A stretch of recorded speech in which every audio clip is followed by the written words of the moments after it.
Go long till I'm 6 feet. I'm pocket full on repeat. All right, that way. Pocket something for the emergency. I ain't worried, they ain't noticed me. Gotta get paid. Go long till I'm 6 feet. I'm pocket full on repeat. Strong with pocket full on repeat. Gotta count up and I've been down. Pizza going about 100 miles. That road can't miss now. Standing tall with it always on go. Taking me to pin town. P.O. said slow down, so I come away and I skip town. 16 was on the age that 12 jurors in a mistrial. They seen over 100 pages said you wide no 10 town. I need like a man, even if your eyes cocked up there too.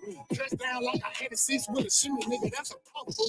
Don't be worried about what straw do. Do you and I'ma do I. So the boy got a paint job with a good coat and some fall guy. The girlfriend even took a beat. I was fresh meat, no big five. Hit me with and Beyonce, put a ring on it at a lunch line. Head coach and I'm on the court. Referee and I'm shoot three. Put sweat in it to the green. So my water, I can barely breathe. Kelly Slater with the board flip. Push it up when the chords hit. Violins in a bell tee. Open up, let me splash it. I'm a thumper boy to emergency. I ain't worried, they ain't notice me. Strong, gotta get paid. Go long till I'm 6 feet. I'm pocket full on repeat. All right, I'm a thumper boy to emergency. I ain't worried, they ain't notice me. Strong, gotta get paid. Go long till I'm 6 feet. I'm pocket full on repeat. Strong, second round of the fight, something ain't right. I gotta do my work. You walking through the air, no night flight. There was some people. Got one life to live, and I put 15 on. Hit the ground, running rabbit past the Usain Bolt. Don't like 2 finger signs so far, I can't be caught. Night in it's crunch time, and I send it home like a walk-off. AMG on steroid, that's a flex muscle with a nightmare. Coming full force, no one, just know I don't fight fair. Good flight, no flight fair. Hot rounds out of hot barrel. Put the mic in the head, lock into the tap, tap, tap, tap there. Short of LCPR, what the hell are he weak for?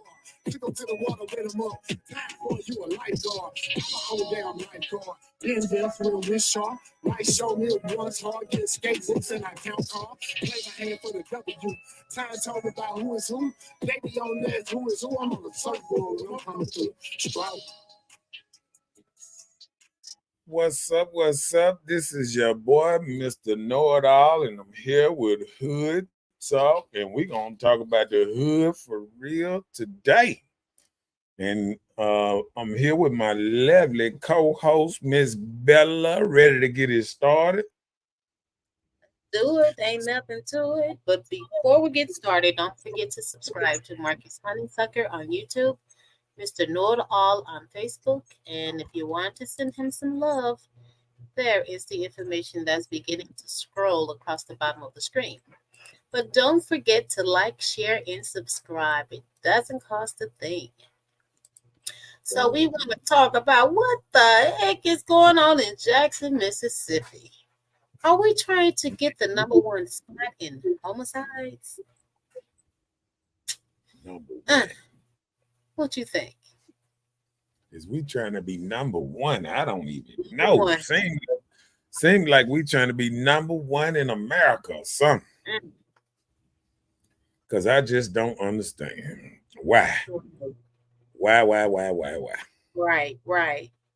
Well, we're going to talk about it tonight. We ain't going to, I know this might be one of them things. They might get halfway mad at me, but hey, it is what it is. That part. Because it's not the fact that we have so much crime. It's because we have so much bad culture and we don't care about nobody no more. Outside of our household, a lot of us don't care what goes on out there, and we don't understand it affects all our households. When you let people run wild around the streets, and when they get back to your doorstep and your child is the victim or something, then you want to cry and this and that. No, we got to start hollering, crying before, and every life should matter around here. And that ain't what we doing. We ain't raising hell every time somebody go missing, somebody, some going. We don't go hell on the police doing actual, you know, doing their actual job. You know what I'm saying? And you know, we all got to realize it's good police out here, but you can only go as far as your leadership. You know what I'm saying? They said we turned it into Memphis. Man, I think we been had Memphis at. Now, I don't know, but I think all inner cities are facing this same problem. I don't think it's just a Jackson, Mississippi problem.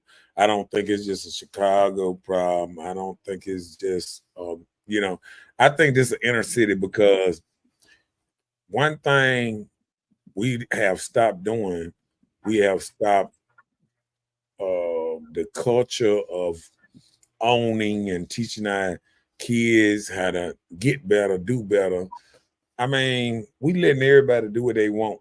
I remember back in the day, we didn't, I guess we so freelance now. We let kids wear their hair whatever they wanted. It can be nappy, it can be this, it can be that.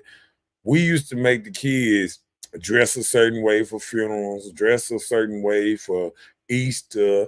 We had boundaries that it was called respect. And I think we have kind of lost a certain level of respect, just for each other and everyone. I mean, we lost respect for the elders. We lost respect for our moms and daddies. I see people talking back to their moms and daddies crazy. I see, I mean, it used to be a respect that the younger kids didn't talk to their older siblings crazy because the older siblings would whip that ass. You know what I'm saying? Yeah. And I think we done got to the point that, I mean, you actually had to run almost to the country to get away from just what we doing to ourselves. We not caring. We letting the babies. We watching people race down every street. I'm talking about moms and dudes. I'm talking about running red lights, racing down the streets. I remember moms used to be furious about somebody driving down their street fast. Right. And that used to be fast back when we came up with 35 miles per hour. Now they going 70 miles per hour, hitting speed, everything. Just running through they running faster through the neighborhoods than on the regular highway. And we wonder, because guess what? They'll run, fly down the street and pull in a driveway right up the street. Well, don't nobody take down a tag number, tell the police, man, this Joe keep running down here doing this every day. I mean, it done got to the point that when we say, a lot of people say, don't snitch or don't tell on other people. But it done got to the point, if you don't tell, who are? If nobody's telling and everything getting worse, who gonna tell? I mean, we don't have grandmas that, call the police on it. You remember we used to talk crazy about we were like, don't get in that old lady yard over there because she gonna call the police on you. She don't play that. But guess what? You don't have that. That's the thing of society. Society has put in a place in people's thoughts, train of thoughts, that if you tell on somebody that isn't doing something right, you're a snitch. So people are brought up like if you talk about it, you're a snitch. Even if it costs someone's life, but like if it's your family member, you want them to tell. So would that be fair game? Then you are already living in a society of impoverished areas. In a lot of impoverished areas, people just throw respect out. They start living for themselves, their own self-gain. What can I do to make my life comfortable, or to please myself, or to get what I need? I got to take it, So it comes with society. It takes everybody to go in and do all this stuff together to make these children better. mentors. You used to have after school, you used to have mentors, even uncles, aunties, people that come into children's lives to try and direct them the right path. And now aunties and uncles be like, you break me off a little something, I'm not going to say anything. And I'm gonna tell you this after we get through a couple of these. Well, I'm gonna with this comment made me think about that.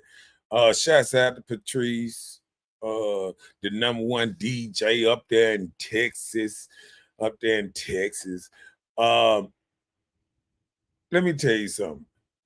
Like she said, kids don't have anything to do outside of sports. It take a village. I understand that because our whole culture went down when we stopped, and I'm gonna tell you, we stopped taking care of the parks. See, we I'm blaming Jackson because they started talking about streets and bullshit, other stuff. But the first thing they should have been taking care of is the parks and having somewhere where our kids feel safe, where they can go shoot some ball and have fun without out trying to go somewhere and smoke weed all day. Outside, I mean, children got so bored. Only thing they do is sit in the house, play games, and when they leave the house, they outside smoking or doing something. When I see a child playing now, I just sit back and watch it. Cause it's like a relief. Like, man, it might get turned around one day. If we can see more of this, a child just outside playing without a tablet in their hand, and all of us are guilty by sticking these tablets and everything in these children's hands, and nothing going on. You know what I'm saying? We just sticking phones and tablets in their hand and saying, go in another room, leave me alone. Yep. But if you let these children outside, they will really enjoy themselves. They can play with themselves, Man, I was listen, and I knew it was bad because I'm sitting up there on Easter Sunday, and all these older folks here, and and I seen 2 kids there, and 2 kids playing by themselves, having a great time. But it was just 2 kids looking for the eggs and all. And I was like, wow. For one thing, our family, a lot of family ain't having, kids these days, and a lot of people then kind of moved away from family. Yeah. Because when you choose alternate lifestyles and stuff like that, your family will not continue to go. It's gonna die off with you. When you decide not to have no children or not to do nothing, this and that, your lineage goes right there, blam. It stops. See, don't nobody think about that part. Your lineage stops right there. Once you say, I don't want no children, I don't want this, it's over with. So it don't matter when people choose all these other lifestyles that don't go in line with how life supposed to go. Their lineage stop. It stops with them. And we can shoot it all we want, but I'm just shooting the truth. Sometimes we don't want to hear it, coming from a guy like me. But I'm just telling you. All right, come on, read it. Let's catch up. Jeffrey said, for black or white, it's more for white crime men. It's been here. I just came in. Okay. Right. What's up, Jeffrey? Up in his house, up in his thing. Okay. Come on, let's. How many people come to the city meeting now? Not too many.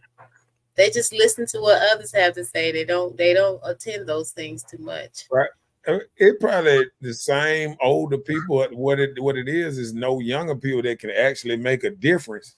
That's probably showing up at a lot of these meetings. See, we need people that actually can make a difference, that got the voice of the young people. See, let me tell you something. When an older person come to a meeting, and I'm just gonna keep it real. When an older, let me get back this one more time. When an older person come to a meeting, guess what happens? That old person sit there and fuss and say, oh, how bad it is. Then they go home and they lock themselves in the house and they just call when they see somebody walking across their yard. You feel me? But if somebody young go out there and go to that meeting, they're gonna try to make something happen different. Oh, you said No, well, you saying they don't have a voice in it. They do. But if they participate, you have to go into a setting like that with an agenda. You just can't go in there babbling. You have to have something to back up your thoughts. right, You know, people just try to respect the elderly because of their age, maybe. But if a young person walk in there with an agenda, what things that they can do to make a child's life better, or to even direct young adults into a way to make their lives better, then you have to set agendas or standards that you have to present. You have to have that enough information that it will make the people want to listen. You know, right. but if you feel like, oh, I can't go in here because the older people in here have their voice, then of course not. Oh yeah, but I agree. Younger people, people under the age of, because when we came up, I think, probably anybody that had kids in school or kids out here like that used to be in the meeting. You know what I'm saying? Because I mean, some people won't go to a meeting because they can't smoke a cigarette in the meeting. They be like, hey, they be walking outside, can't stay in there listening to somebody because they want to go outside and smoke a cigarette. It's a lot of stuff. You'll be surprised. Yeah. Go ahead. Once that things started to go bad, when the law made it a crime to discipline your kids, we have lawless teens, and that Right, is so true. right. Lewis, You you telling are somebody you so cannot right. discipline your child. You are so right. And believe me, he got enough kids to be able to speak on it. No, that's why they call him Unc. But yeah, he right. He is so right about that. I mean, once they stopped disciplining kids in 1990, because I remember my last ass whooping. The next year they said they wasn't doing it no more, and I was mad ever since. You know what I'm saying? As soon as I graduated, I said, "Now y'all want to stop whooping ass? This is some BS." You know what I'm saying? Come on, come on with it. We said we grew up with God in school and discipline. They need more activities. The good old days were in the community. Yeah, but They you used know to have a what? lot of community things going on back This, when I was coming up. and this the problem. And this the problem. The reason we ain't got no communities because everybody think they're part of the Joneses and think they don't want to own a house in Mississippi. Oh, I ain't gonna be in Mississippi all my life. Man, get you a damn house. You can sell it whenever you was name, but you need to own something. Then you can have a say in the community. And that's the problem. A lot of people don't even want to own nothing around here because they always talking about how they gonna leave here and ain't coming back and all that. And them just be lies. A lot of people ain't never going nowhere. And if they go, they will be back because if you can't make it here, most time you can't make it nowhere else. I Because mean, this that's got the what people lowest. are not Oh, understanding. The cost of living is out of your comfort zone. So will you be able to handle that twenty five that's why hundred they. dollars But see, mortgage? That's why they do that. They do that so we can't move over to their neighborhood. They raise the rent and they make you uh break yourself. You might got a good job, but you can't even buy you a house because they breaking you on rent. 2,000, 1,800, 2,000 a month till you done. If you was in the neighborhood, you could have bought you a house and built you a mansion Yeah. in the hood. Because you spending, I'm gonna just do it like this. Think about this here. Some people spending over $24,000 a year in rent. In rent, $24,000 a year in rent. Mm. And there'll be some of the people that be talking about they the smartest people around here, and you spending at 3 years, you didn't spend over really over 75, probably around about $75,000 in rent. So just imagine if you paying this 2,000 a month, and then you stay at a place 5 years. Man, you done bought you 3, 4 houses. I mean, I'm what it is People don't want a slow start. People want to, it's just like relationships. Sometimes people want an already good person. They don't want a person that they can work with and make them better, or somebody halfway like them. People don't even look at this. People want to live good. People want the 3-car garages and all this old type of stuff. And ain't none of that making you happy. All it's gonna do is make you work more. Right. Because you got to take care of it. To stay in that neighborhood that you trying to stay in and this and that, you got to keep on pressing, and then think about you got a 30-year mortgage at 2,000 something. You got to work the rest of your life. You got to put 30 years in, and then half the time before you even get to a point that you can afford a house like that, you ain't gonna even live 30 years to pay it off. Oh my goodness. No, I'm just being real.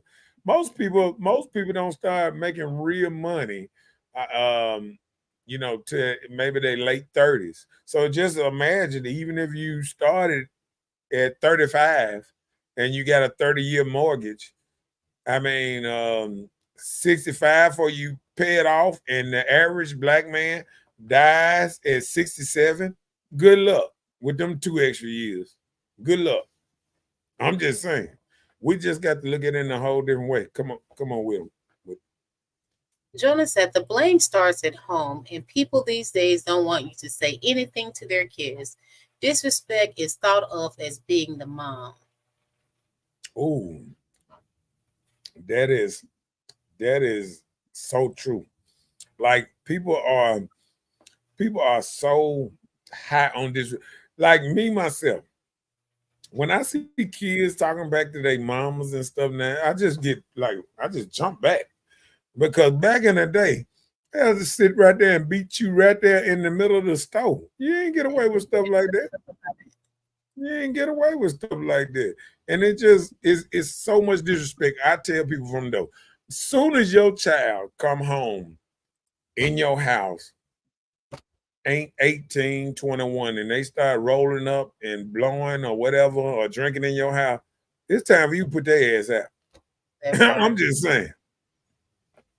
Go ahead. And that's even if they're in the driveway. She said, "Fact, now what's the solution?" Now that's gonna be the thing. Ooh, and shouts out to Jonas, and shouts out to Bobby Walker up in this thing. She said, "You?" He said, "What is family now?" Wow.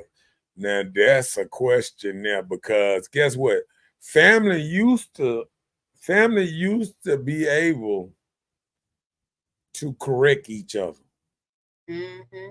See, now we done became a society that nobody can be corrected no more. Like you used to have best friends that if you told them something good, they'd be like, "Oh, okay, I got it. I'm calming down." Straighten that up. Now we at the point now that don't nobody want to be told nothing what to do.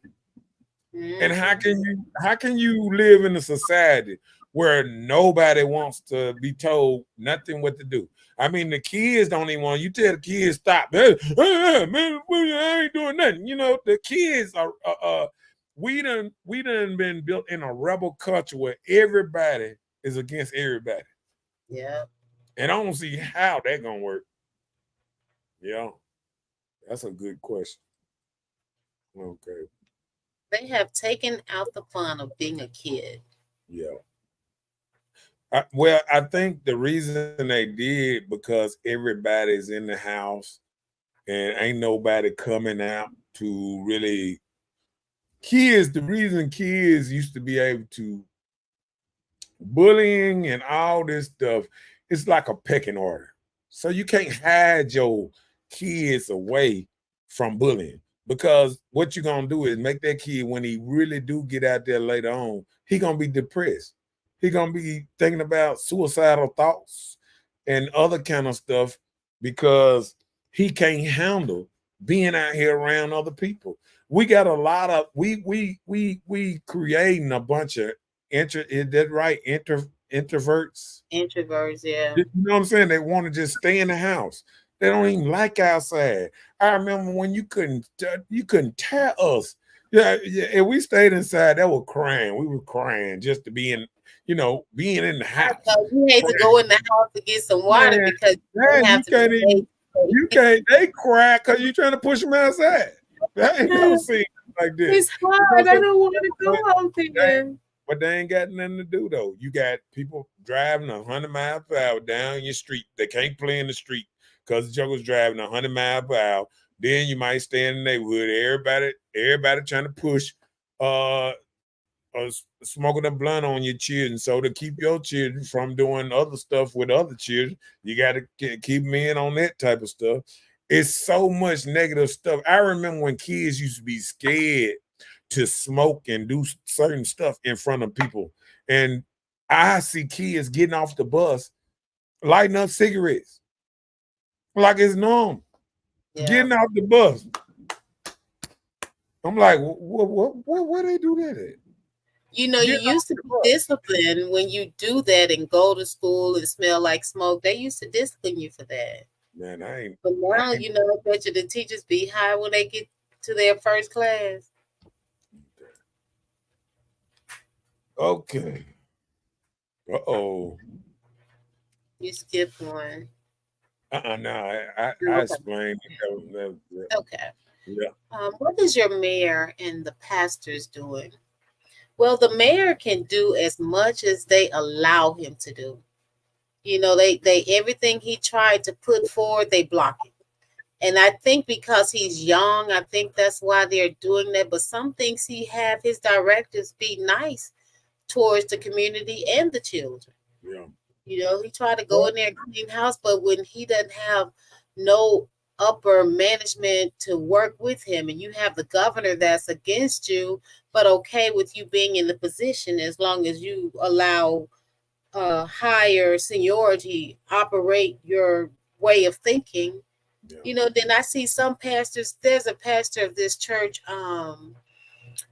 Ellis Avenue, New Horizon. They develop facilities for youth to come in and play sports and do activities.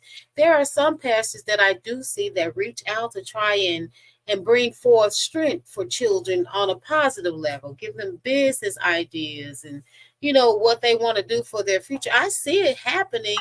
But whether it is going strong, that's what I'm not sure of, because it still extends. Family comes to the community. It comes to sisterhood, brotherhood.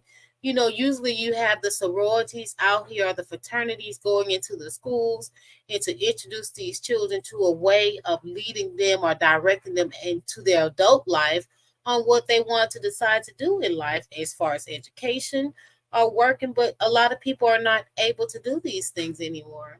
I don't know if it's because of funding or what, but I'm not sure. Well, I think the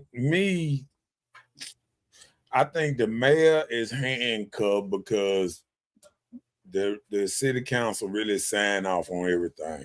So it's just like trying to say the president runs stuff when we all know that the people under the president, the senators and all that, the one that signs off on stuff.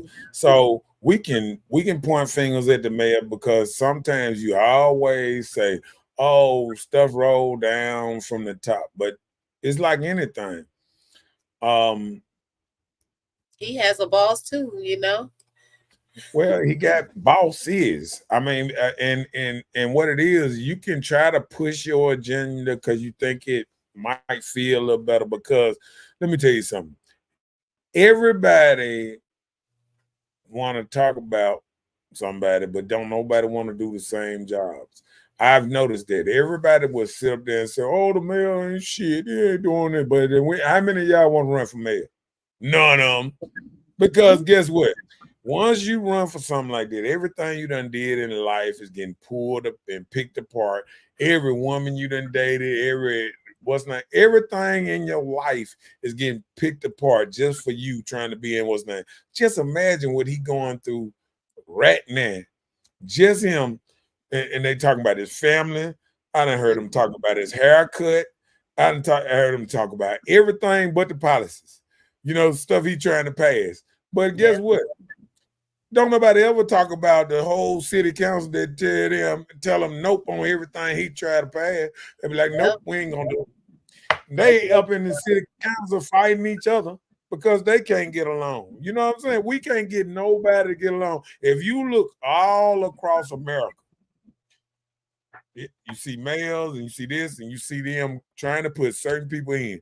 What we got to realize is we becoming a people that can't lead us. We can't lead each other. We becoming that people. We becoming that people that don't want to listen to another person because he's the same color. Like even at your job, sometimes people find it hard. Like say if it was they had a white boss or another kind of boss, and he tell them to do something, they could accept it better. But because the person look like them saying something to them, motherfucker, wait, don't say nothing to nobody else. I mean, it's like that. We the kind of people now that we don't like our own people telling us what to do. Period. I done had just regular dudes doing work for me that just didn't want to do stuff just because I told them. I would tell them to do something and I could walk to the end of the corner and come back and they doing something there. I said, I thought I told you to do this first. Now I decided to. What's going on? Take that instruction. What's going on? I said, well, that means you need to start paying yourself, your own self. If you gonna tell me how you gonna do it after I tell you how I want it done. You know what I'm saying? It don't make sense. You know what I'm saying? And that's what we go through all the time. That a lot of people quit jobs because they think they can be a boss. Let me tell you something. And half of these people, and I'm gonna speak on this because I got some bosses on here, because Horn on here, I got some bosses on here. And the reason I'm speaking on this, because I know people that they will come under you, learn under you a little while, and then they think it's so easy to be a boss that they're going to go out there and do the same thing you do. And they can't do nothing because they ain't got that boss thing to bring people together to work to do it. Or get the jobs, or make sure everybody get paid. They forget it's a lot of things on being the boss. It's a lot of things. It ain't paying your taxes, doing this. It's so much other things than just pointing and saying, do this. People think that's the only thing a boss do is point fingers. They don't see all the other stuff a boss do in a single day. How much he got on some of them, all this stuff. Okay, go ahead. In some instances, yes. People that are placed in upper management positions, a lot of times with no experience, they feel like that's all you're supposed to do is micromanage somebody. Yeah. So if you don't have that experience with working with people, that's what you're going to do. You're going to be pointing the finger to try and direct the person on what you want them to do, because that's all you know. We got to realize everybody ain't made to be bosses. Right. That's what I'm saying. Everybody isn't made to be in there. Because I need to get down there with Horn because they saying it's so true. They need to get together and devise a plan, and I agree. Right. What's going on in my city, Ira said. Man, bro. Woo, Lord have mercy. I'm glad you way out there. And no, I think he's San Diego or something down there.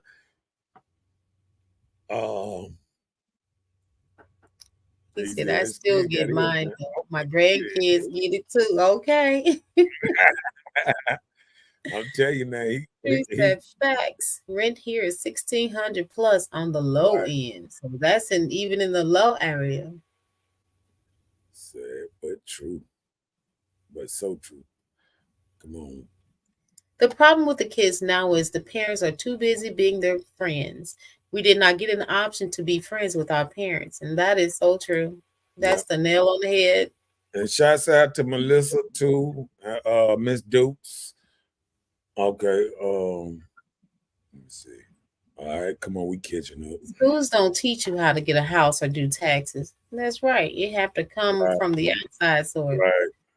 I blame social media and other social platforms. It has a lot to do with it. And I also blame my head being down in that phone all day, not pretending to these kids too. Go ahead. And he said, talk to these kids. I'll talk these kids want is TikTok reels. And if you go out to eat, you see them with their phones, no social interaction, even in church. Children have tablets, not listening to the pastor, acting out in children's church, causing they are going through the withdrawals from TikTok or YouTube. Ooh, and that is so I true. want my tablet. She said the city is broken. No, she said broke. She might have It's mean broken. broken because Okay. broke that I'm gonna tell you, it's a lot of money in Jackson. It just ain't being spent the right way. It's a lot of money in Jackson. Don't you sit there and let them folk tell you everything broken. They steady talking about we got to $60 million suit here, $80 million. They making all this money off your water bill, light bills, and taxes every year. Oh, they got money. They just ain't spending it on us. Go ahead. Mhm. Maybe you guys should start a town hall and bring it to the locals. Hmm. Now that would be a nice thing. Good. The mayor has access to all the money that comes into your city. He has a lot of power. He Yeah, have access he but have no control. access. He have access, but he still can't delegate it out.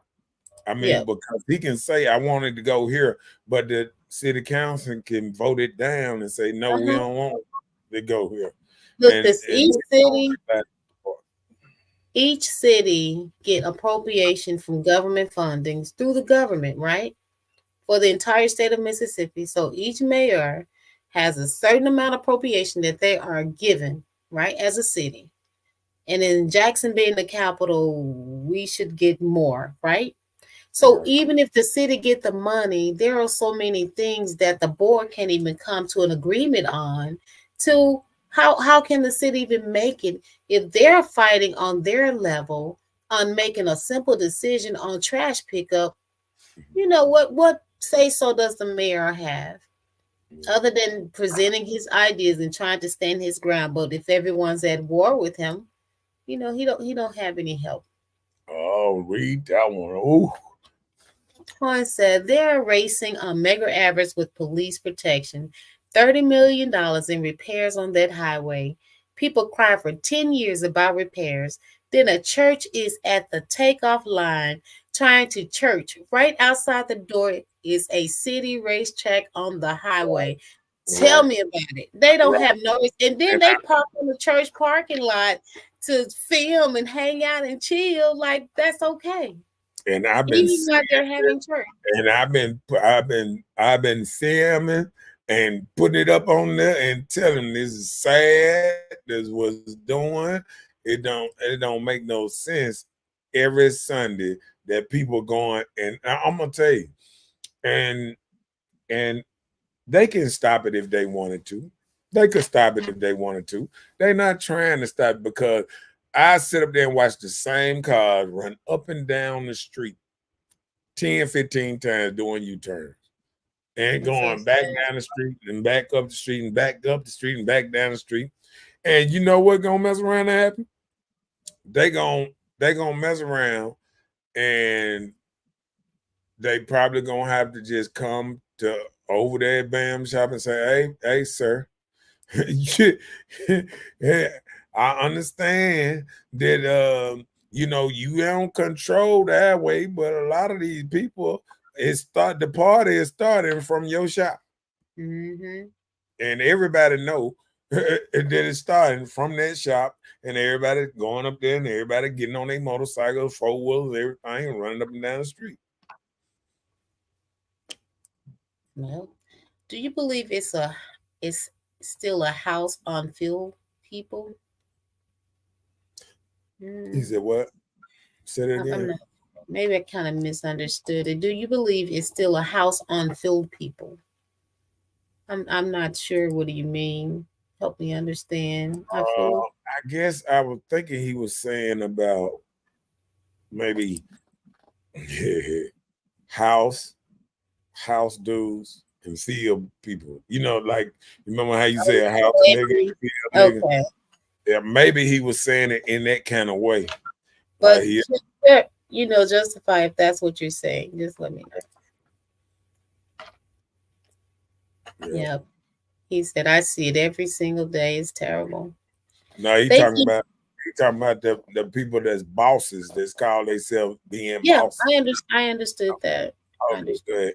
He said they Mhm. think being a boss is sitting down and pointing their fingers. I'm telling you, a lot of people think that.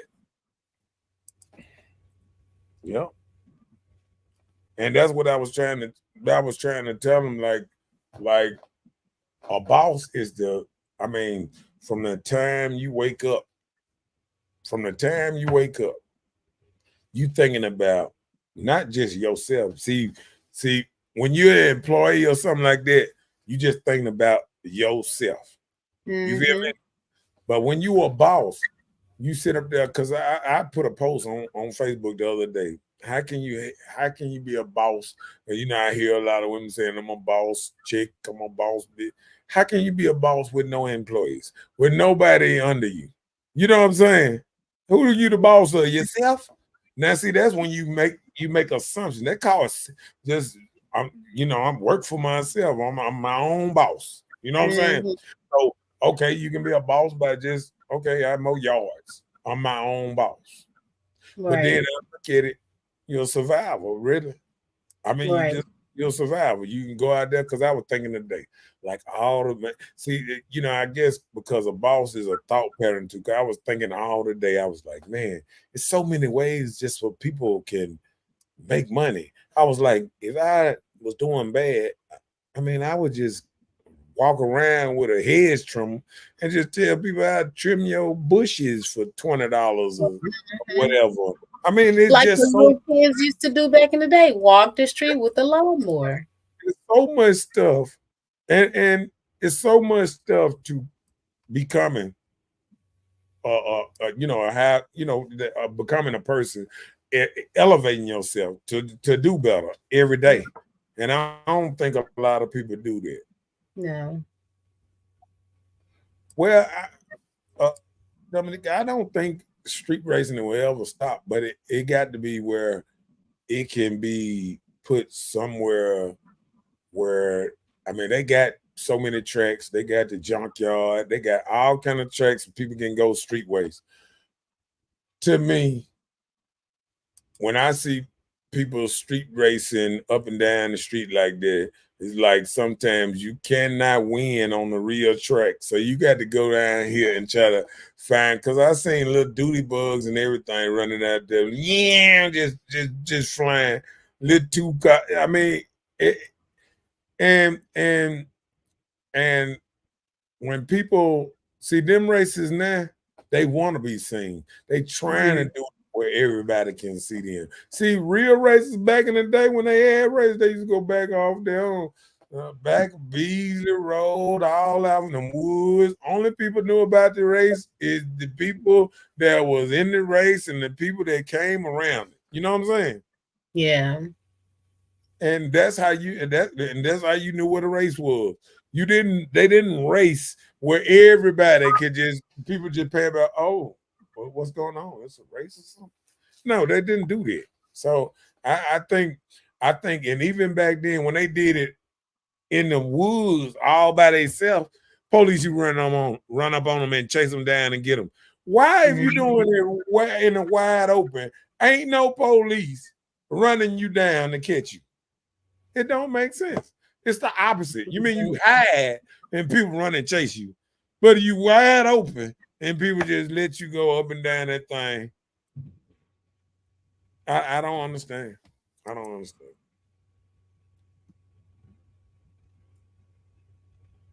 Hey.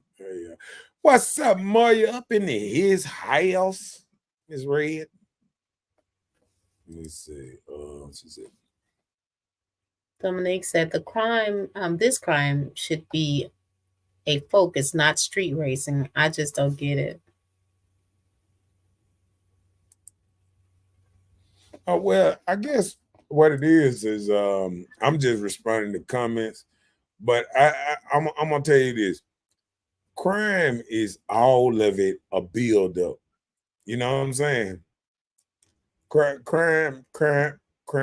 crime is a buildup, and it's a buildup by letting this little bit go, this little bit go, this little bit, and then it get way worse. See, the first time, you know what I'm saying, they didn't have a lot of checkpoints. They wasn't pulling folks over, checking them for guns and stuff like that. They stopped doing a lot of that. So then people started traveling more with their guns. You know what I'm saying? Mm-hmm. You know, so so uh, like people used to walk up in stores with assault rifles across their shoulder and this and that. See, one thing, the stores can't even tell them, stores got on the door, do not bring a gun in there. But what gonna happen?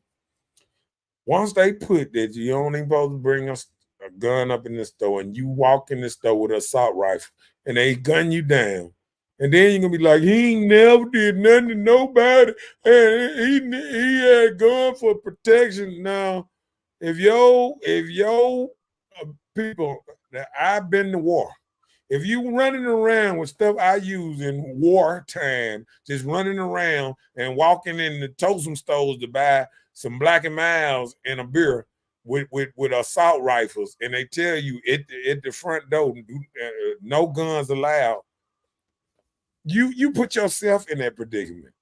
Yeah. Because they don't know you coming in there for just a gun and Black and Miles. You coming there with an assault rifle with a 100-round clip. You know what I'm Mm-hmm. saying? Yeah. And like I said, we don't think about it till our people get caught in the crossfire.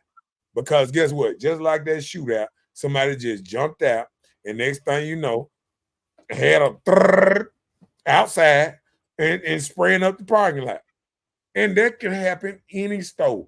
Any store around here, I guarantee you, it's 2 or 3 people got assault rifles in their car just driving up to a store. Yeah. And it's sad. All right, come on. Lewin said, I have 6 companies. I work 19 hours per day. Clean, cook, build fences, houses, and I work every one of them. That's what's up. And people don't even and see, that's the problem. And I feel them on that. You know what I'm saying? You out here, you trying to do so many jobs, and then a person be coming out here talking about they can't even find one job. Mm-hmm. You can make a job. But it's people that want workers all the time. What it is people don't want to work. People want to make the same money as the boss man. They think your clientele is their clientele. You know what I'm Mm-hmm. saying? They don't want to get paid an hourly wage. They want half your pay. If they think you charging somebody $3,000 to build a fence, they want $1,500 of it. Mm-hmm. And that's what making them quit. Because they want just as much money as the man that built this company 20, 30 years. And they want to come in a year, don't really know, just learn how to plant a pole good and cement it and level it out. And now they think they know everything. Right. And that's the problem. That's the problem. And a lot of them don't even stay under somebody long enough to learn the game so they can go out there and be a boss. Right. Sometimes you have to sit under somebody else 2, 3 years to get stuff done before you can even move out to be a boss. I do air condition work just about every day, but me and my guy, we stick together and we do, stuff I know, boom, I bring it to the job, stuff he know, boom, he know plenty more, but he been in it 30, 40 years. You feel what I'm saying? Yeah. So I'm not finna question what he know. I'm just bringing my little stuff that I know, and I'm learning, and you know what I'm saying? But I'm not, even though I'm learning good, I'm not trying to step on toes, say, oh, I know more than it's like this when you learning karate. Now you think you know more than the master because the Mm-hmm. master and the master jump up and say, I ain't showed you everything. You know what I'm saying? And because people don't realize once you done did everything, every time I think that I know something, it's something else because you're dealing with different units, you fixing on different. See, people just thinking, oh, okay, you just working on a Goodman, this or that. Man, there's so many different units out there. There's so many different air conditioning units out there. There's so many heat pumps, this and that, boards and new boards, and now out of all this, propane gonna jump out next year. Ain't gonna even be they ain't even putting out no more regular units no more. They changing all of them to propane. So every unit you got now, once it's dead in the water, you got to get a propane unit. People don't even understand this. Everything from the change next year. You know what I'm saying? Yeah, it's already out here now, but everything finna change.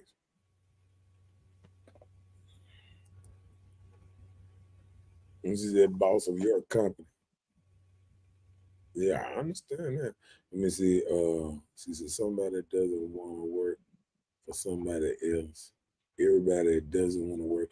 I understand that. And I believe them people that don't want to work for somebody else go out here and get it on. Get it themselves. But the problem is sometimes people who don't want to work for nobody else don't have enough experience or enough know-it-all to do it themselves. Enough knowledge. You got to let me tell you something. It's like anything. When I was in the Army, you just can't start off, because you know some karate or you know something, you a ranger, or you think you best of the best. No, it's people in there that can hit you with 2 fingers and put you on your knees. And people don't even understand that. And it goes with everything. You might think you're a boss, but guess what? When you wrong and you don't know how to do something, who you gonna call? Yeah, you gonna call somebody. You got to. And guess what? Sometimes it be the same person that did the other person wrong or left them in a bad situation that you want to call that person to ask them for direction. Like I'm sure, like if you help somebody get up and get them a business going, right? So then they better than you. Now they trying to take some of your customers and this and that. And then as soon as they go up and get it in a pickle and the folks start coming after them or this and that, then they'll, oh, how can I get out of this? They get nicer to you. You know what I'm saying? Help me, master. They taught me everything. No, if you had been patient one, you will learn everything. That's the problem. Everybody ain't patient. He said, I'm a boss. Okay. He said, y'all my right. Yeah, I already added him. What's up, Kimberly? Jumping in his house. What's up, Kim? With Voluptuosity T-shirts and apparel. Shouts out to Kim. Check her out on Facebook. She makes T-shirts, pillowcase. She's selling that good sea moss. Anything you need, just about. Check her out, y'all. And we want to get that thing. I see she had cut off her hair. We just want to know what was that about. Was that, you just trying something new or you was going on a different flow or whatever? Because see, that's why I ain't tried to dread my hair up yet because it's like, I think like once you start dreading, the only way to get it back another way is to clip it off and start something new. You know what I'm saying? And I jumped off the subject for a minute, but I know, right? Yeah. What's up, Turns in the East house? Hey, Terrence. Oh, gravy. He said, right. He said you learn something new every day. Nobody knows it, right? And that's a sole fact. Even the bosses had to open a man up to learn different things, different ways to do business every day. It's called evolution.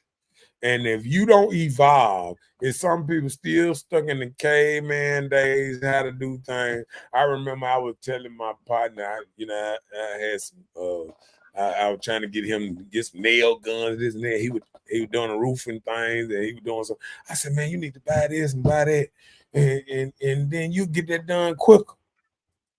Man, it took him almost a year to finish that thing. But then he came to me the other day. He was like, man, you know what? I should have did what you had said.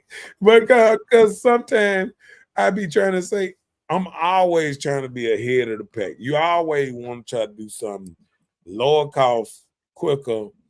You remember when old boy said the three was the 4 P's? Mm-hmm. Was it that? I remember it was the 4 P's. Was it B's or no, it had to be P's because I think it was please. one of them was price, plan, Plan, price. something. Yeah. Gerald, if you on here somewhere, tell us the 4 Give P's us one. your 4P plan, Tell us the please. 4 P's one more time. Man. Shoot. If look, if it been any other night, I would have remembered. Okay, what else you got for us? Come on.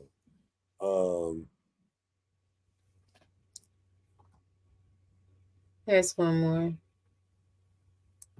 Okay, let me see.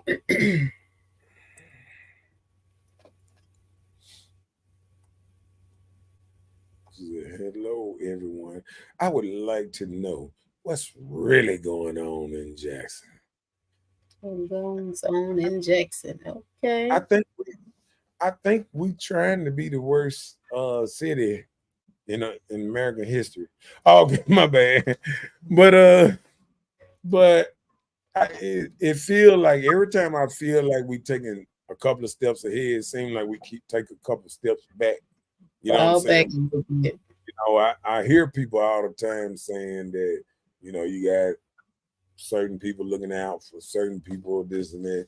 And I just think it's always been politics. It always been, you know what I'm saying, you had to pay to play and all this old type of stuff. And we can't sit here and act like we don't know this. You know what I'm saying? Right. I was listening to somebody talk about it today, and you know, only thing I had that I could say different is I probably ain't gonna never give up on my people. I just think we need better leadership, better people that's trying to do right. You know what I'm saying? I do realize that we got to shake some stuff up and do stuff a little better. You know what I'm Yeah. saying? I just think we just got to we got to do something different to get a different outcome. And I think that's one thing that we don't do enough of is doing something different to get a better outcome. Sometimes we got to say, let's do it this way. We keep looking at our kids going further down, and all we care about is hair color and getting the hair done every week and nails and prepping. But the kids are going to hell. You know what I'm saying? In the handbasket fast. And we not Goodness. caring enough about them. And we always say kids are our future. Well, why you dressing them up like a clown? Dress them up Mhm. like they our future, and then we will have respect for them, and we can go from there. But if we ain't teaching them right things, if all our kids are learning how to do is twerk and all kind of stuff like that, how can we feel like our children? We ain't even teaching our kids how to have real jobs. Our kids don't want to be plumbers, roofers, none of these kind of jobs, electricians, all that. Every kid want to be a YouTube sensation, a scammer, or they want to find something easy. A You know, quick fix. every joker. Where have you seen a young kid that want to build buildings? Everybody want to be a star. Everybody want to tap in high. Nah, everybody ain't gonna be a star. And I'm sick of people telling all their children that they're gonna be star, they're gonna be great. No, it gonna take regular people to make the world work. Yeah. You know what I'm saying? I agree. You know.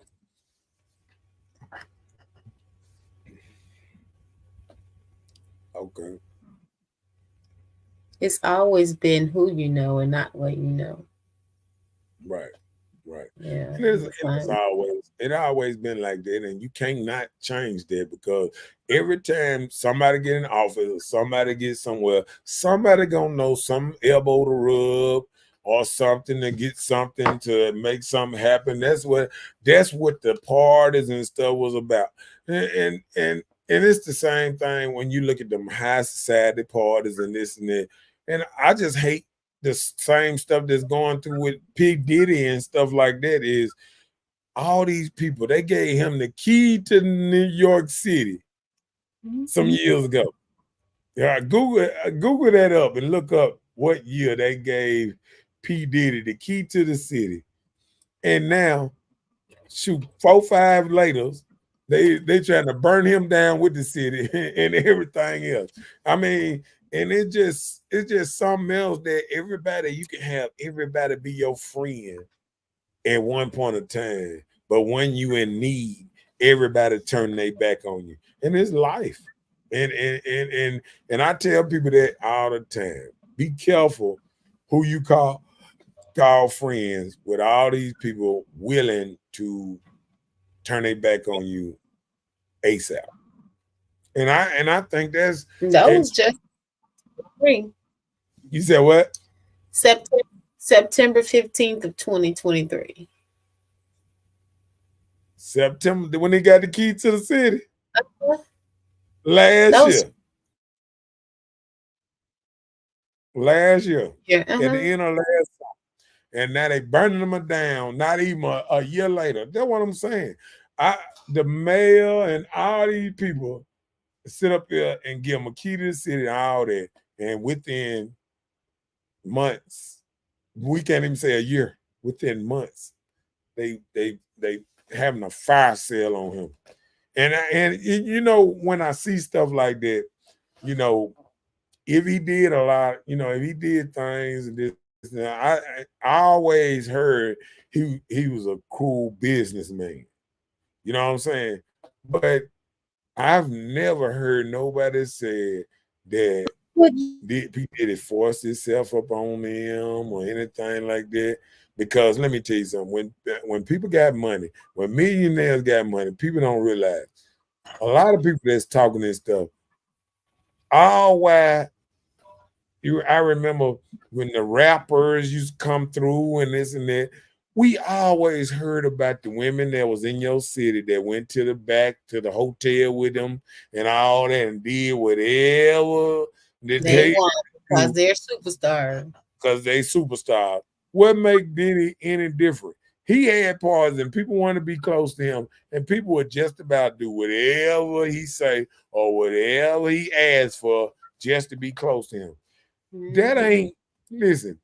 That is always been a powerful position wherever you is. Wherever you was, if a man own a company, if he owned a company, say a man owned, I ain't even say McDonald's or whatever.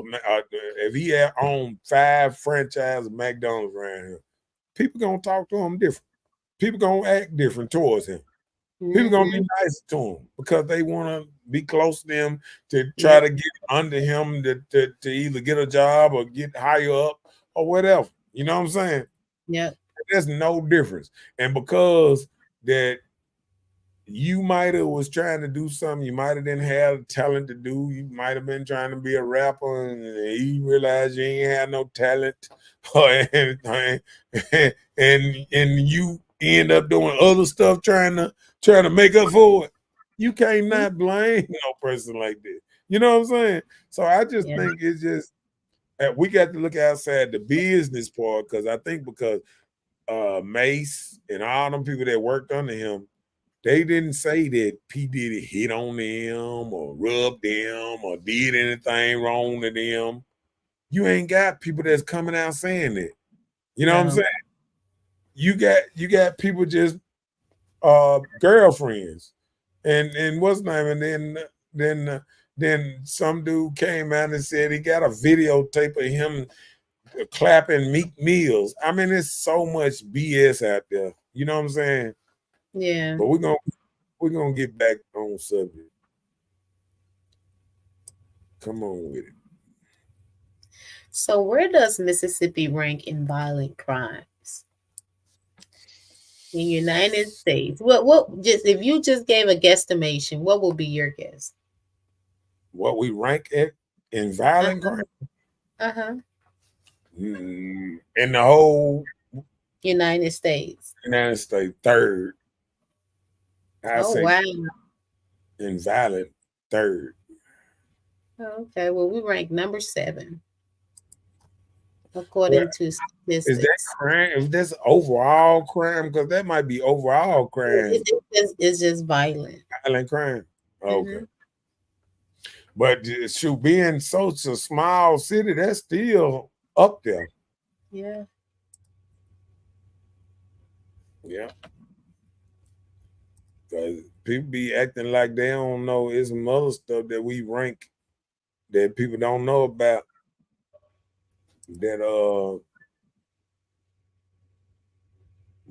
other stuff that we are highly ranked in, and that's passing out that thing.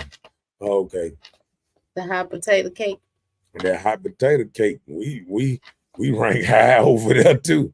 People sit up there and just want to go on the crime and things. You know what I'm saying? But I Mhm. agree. We do need, can I say, better leadership, more cooperative leadership. I think like we got a bunch of, like I had said it before, seems like people running like a bunch of children. I don't feel like the whole thing to run to be is to down everybody else and then try to make yourself seem like the same. But then you get in there and you don't, and you see how bad it is, and you go, "Oh Lord, why did I do this?" You know what I'm saying? Right. Because that's what happened. A lot of people get wild at how bad Jackson is once they get in there. You know what I'm saying? Like the councilman on the outside be like, yeah, I clean this thing up in 15 days. Then get in there, he gets shot at. Oh Lord, I can't even walk down the streets that I said I was gonna clean up. You know what I'm saying? Right. You know what I'm saying? Like I'm gonna tell you this, and I heard this on a podcast yesterday. Um, Shots out to the podcast, but I ain't gonna call no names right now. But I heard that he said people don't realize even when you talk about Jesus and stuff like that, like they used to go out and try to save the sinners. You don't save the people that's already supposed to be saved that's in there. Right. You When try are the others. people in the church gonna walk outside and start trying to save the people? Like if you know somebody racing in front of your church every night, won't you open up night church on Sunday so you can see what's going on and stand out there in the parking lot and say, hold on, no, not on my watch. You understand what I'm saying? Well, it has happened. Yeah. But I mean, it would happen every Sunday. You know what I'm saying? Yeah, you ain't gonna get no breathing room with me being able to sit there and watch you tear it up. And I'm talking about tear it up and down the street every week. You know what I'm saying? No, I'm gonna walk down there. I'm gonna try to every if I had a business on there, I'd be around there every day. Look at this. I pay my taxes for this. And then as soon as it ain't cleaned up, they throw their cups and stuff all over the ground. Who they gonna try to get on me? Right. The one that paid the taxes. Yeah. Okay.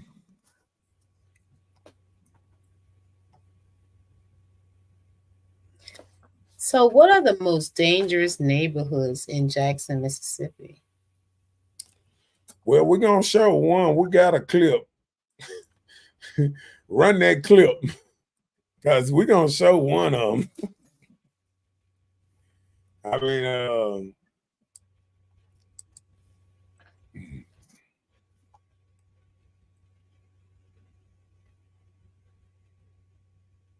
go ahead. I'm trying again. Hold a second. I was gonna say, do I need to put the thing on the other side? Go ahead. Let me know if you can hear. Attacked a woman inside the store before he was fatally shot outside. Surveillance video from inside a Jackson convenience store shows an apparent Easter morning domestic dispute, which quickly turned deadly. You could see the gunshots. You could see the individuals firing weapons, and it was very disturbing to see that at a gas station. The shooting at the Jubilee gas station on Lynch Street and Highway 80 captured on store video and JPD blue light surveillance cameras. But apparently these individuals don't care about the blue light cameras because they still carried out their criminal activity, but they should have said cheese because we have them on camera. Surveillance images at the store showed what witnesses say was the start of the deadly altercation. A man walks inside the business and attacks a woman, hitting her in the head several times. Moments later, he walks out the front door where he attacks a man sitting in a Mercedes. You can't see the man inside, but he pulls a gun and opens fire. People inside the store reacting to hearing shots outside. A gunman in a hoodie fires a semi-automatic weapon. After realizing he's been struck by gunfire, the man who attacked the woman tries to run away. Moments later, he falls to the ground, dead. And it's another situation where young men and individuals do not know how to resolve conflict without introducing guns to the altercation.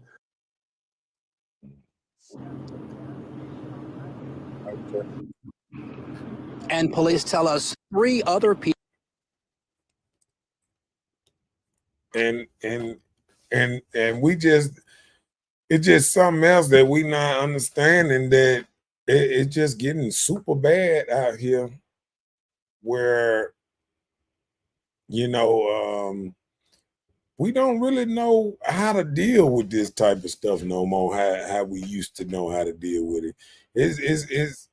It's getting so bad where just like you say, going to the store is a risk. it's something you need to think about, especially anything after hours, anything that you wasn't there. Because the clowns got what he deserved. Well, I feel bad for both families. I see this. It make it feel like that maybe the dude was with his girlfriend or something. Yeah.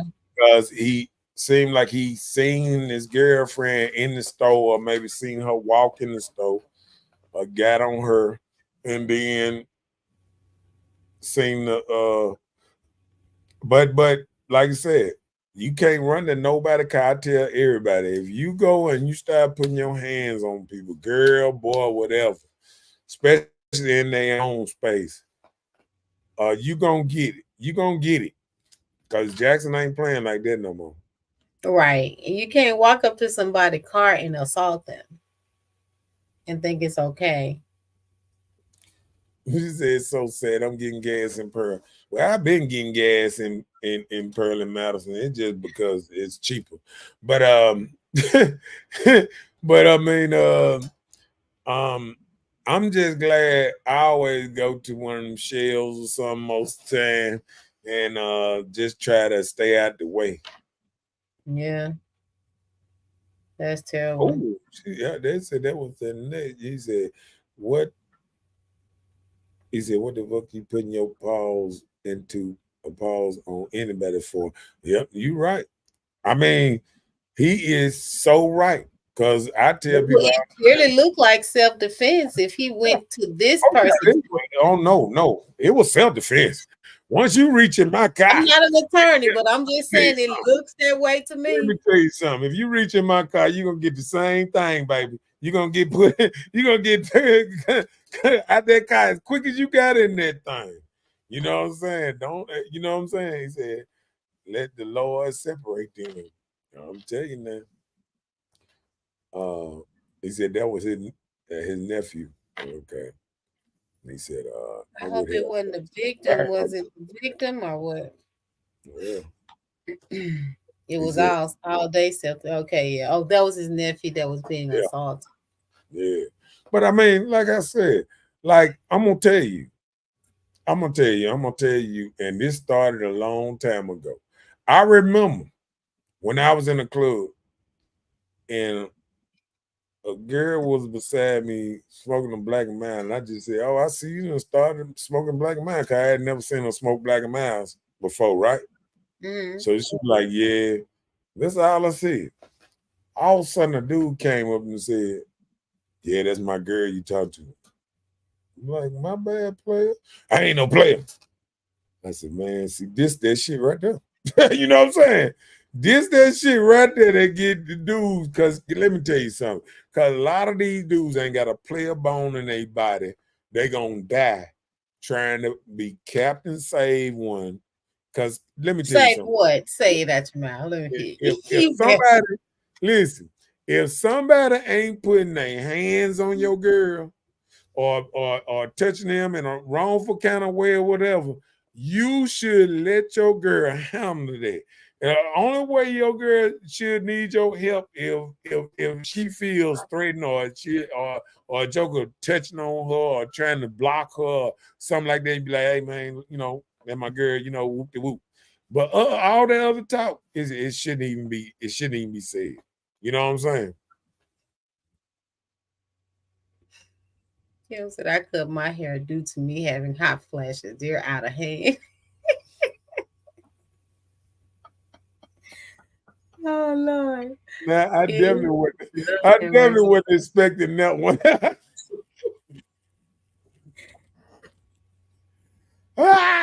Oh yeah. Say more.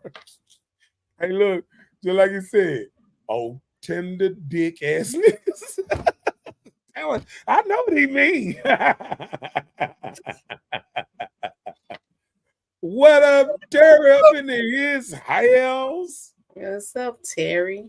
Hey, Janice in his house. We got a lot of new people up in this thing, man. Is that Mar Travius? What Montravies. Montravies. Montravies. yeah, he got yeah, that's real talk though. You know what I'm saying?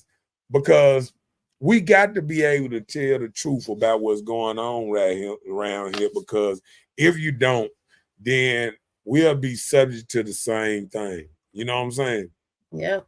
If you don't tell the truth what's going on, you're gonna be subject to the same thing, and you're gonna be wondering, how did it get like this? You know That what I'm part. saying? Let to switch over one time. Okay.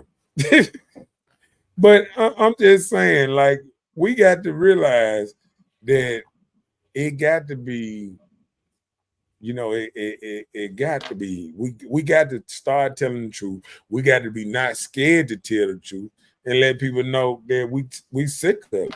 You know what I'm saying? We sick of it. It got to be a change. That part. He said people just done lost respect for human life. Yeah. And I'm gonna tell you another thing, Montreal.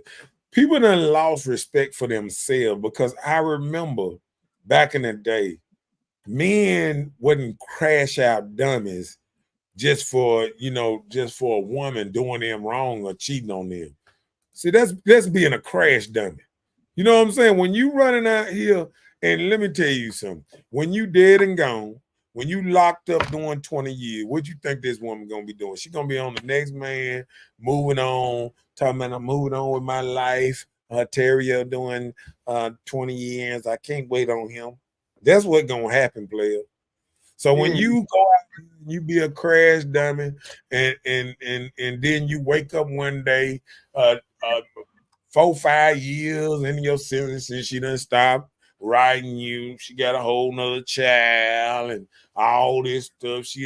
I got to move on. My man don't want me mess with you, writing you or this and that. The notes coming. I can't accept your calls no more. All that. Then he gonna feel like he's slow. You know Mm. what I'm saying? Yeah. He said over and over and over. Oh, okay, my bad. He said, "Listen, Yes, that I wake good. up at 3, I sweat. You would too? No, I don't know if I Wedding, would you do would too. I don't think I Montravies would. says the same thing. Mm. That's when I be saying to myself, I'm good with being a man. Yep, like the 81-year-old shot to death at a home. So sad. Yeah, I read Whoa, that too. there was lately. Well, today actually, she was in her living quarters taking a nap, and somebody came and shot her house up. And her son and her were both in the same area, but she was the one that was shot in the back of her head, and she passed away. Whoa. 80-year-old. And what did they say that they was after the son, or They they just? were after somebody that lived in the resident. Oh Lord, that's why you can't even let your grandchildren stay with you. No, if your mama threw you out, you need to be out there on your own, baby. I can't do it. You look, you ain't even got the same hair color. You got 4 different hair colors in your head. No, I'm just saying. I ain't gonna do it. I ain't gonna be no old man and some youngster want to move in my house because I had enough was nothing to pay for. And these kids can have $20,000-$30,000 and they got pack money, but they ain't got house money. You better go buy you a house while you can and while you young. All right, come on with it.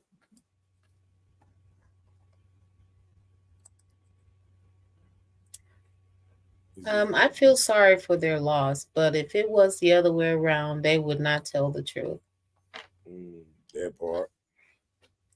These women are their support system. They scared they're gonna lose what they got. Of course. Oh yeah, yeah. And I just think men boys got to stop being boys and grow up and be men, and that's the problem. Sometimes a boy don't want to grow up. You know, I sing that song on here all the time. I don't want to grow up. I'm a Toys R Us kid. I sing it all the time because some of these dudes got to realize it's time to grow up. You can't be running to grandma's house, this and that. Then you talk about I got the bag and I got bond money, this and that. Get you some house money. Buy you a house. Get your own resident. And guess what? You'll stop starting shit when people know where you stay at. Because you can't just hop up and move every week. See, that's the problem. You got 6 months rentals that stay in a place 6 months, 5 months, and then move to the next house, start shit over there, move to the next house. See, you go somewhere, you know you got to stay there. You kind of do this stuff down and you kind of chill out, this and that. This is what these old 6 month people that run from house to house, from place to place, stars and stuff, everywhere they go. The post. Mama can't even stay in the same school district 2 years in a row because she's running, trying to get her child to another area because he's so damn bad. Travis said, video don't lie. That's why I keep cameras around my house. Come around here, start some stuff. The video ain't gonna lie. Fuck you. Fuck you. That's all I need to know. Come on. He said he was all the way wrong, and the Lord took that so long. And sometimes it happens. Like, I mean, that's when they say sometimes the good die young, but the stupid die young too. Because you got to be out your mind to be running up to somebody's car with them at 5 in the morning over a girl. Yeah, at 5 in the morning. Yeah. Oh Lord, I didn't know what the exact time it happened. 5 in the morning on Easter. Oh, Antonio said people don't fear God. And that's true. And let me do you this. Let me do you one better. It ain't the fact that people don't just fear God. People forgot what God is. God is everything around you too. Because guess what? Everything was keeping you alive is stuff around you too.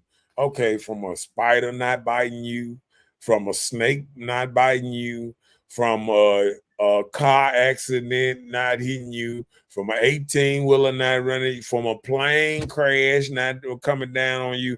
People don't realize we say acts of God. It's acts of people. You know what I'm saying?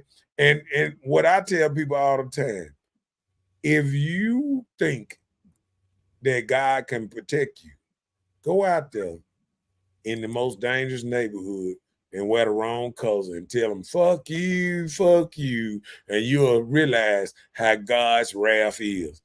It's not, see, one thing about it, you got to be smart enough to know that God is all around you. Mm-hmm.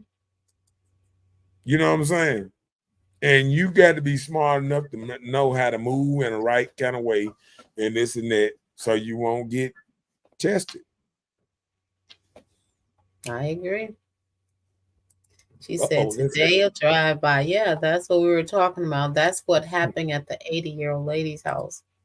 That was the by shooting. And you remember, I remember the music back in the day. I remember they'd be like, fuck a drive by, do a motherfucking walk by. See, back in the day, people was more direct, this and that. Let me tell you something.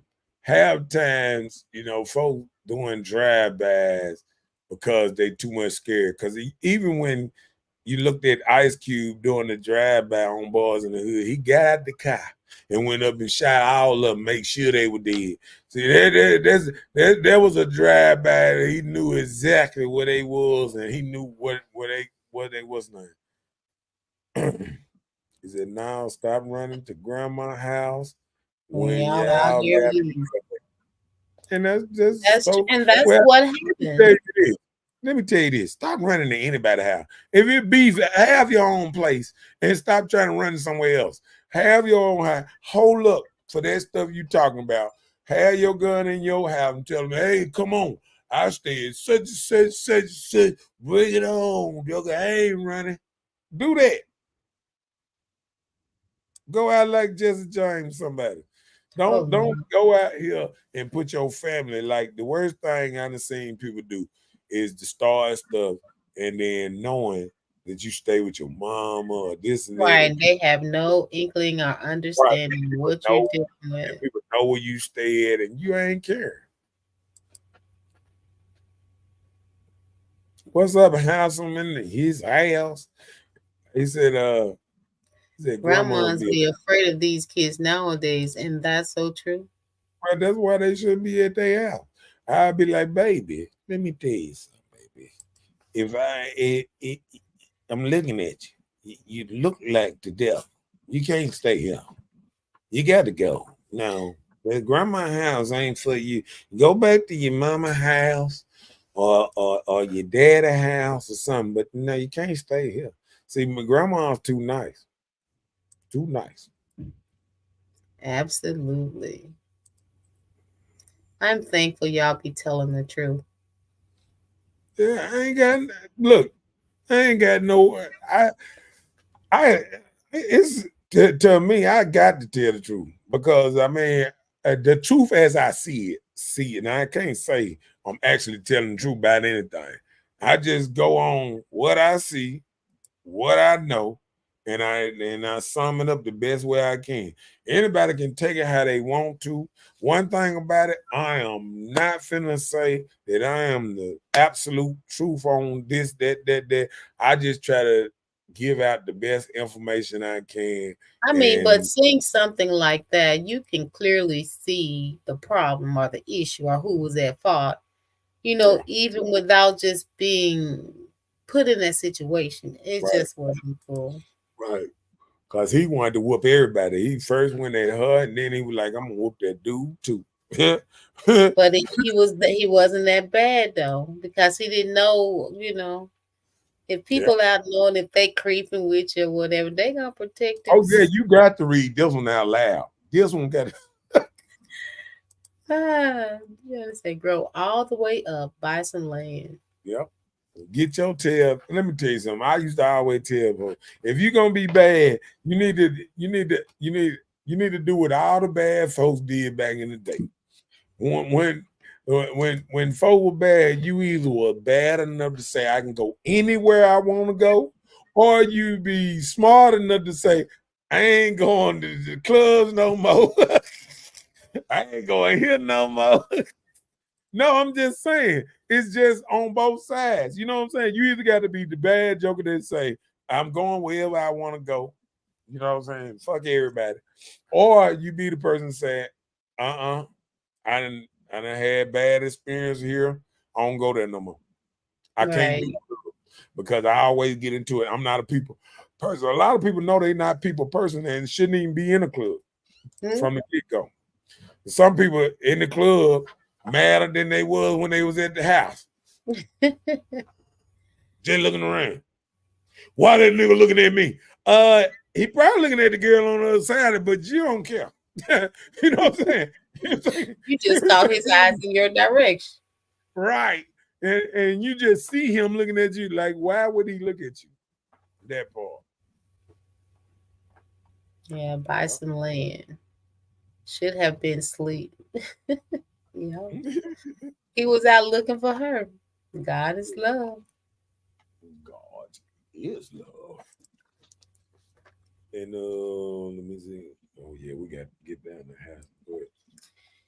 Meet in the graveyard and shoot it up.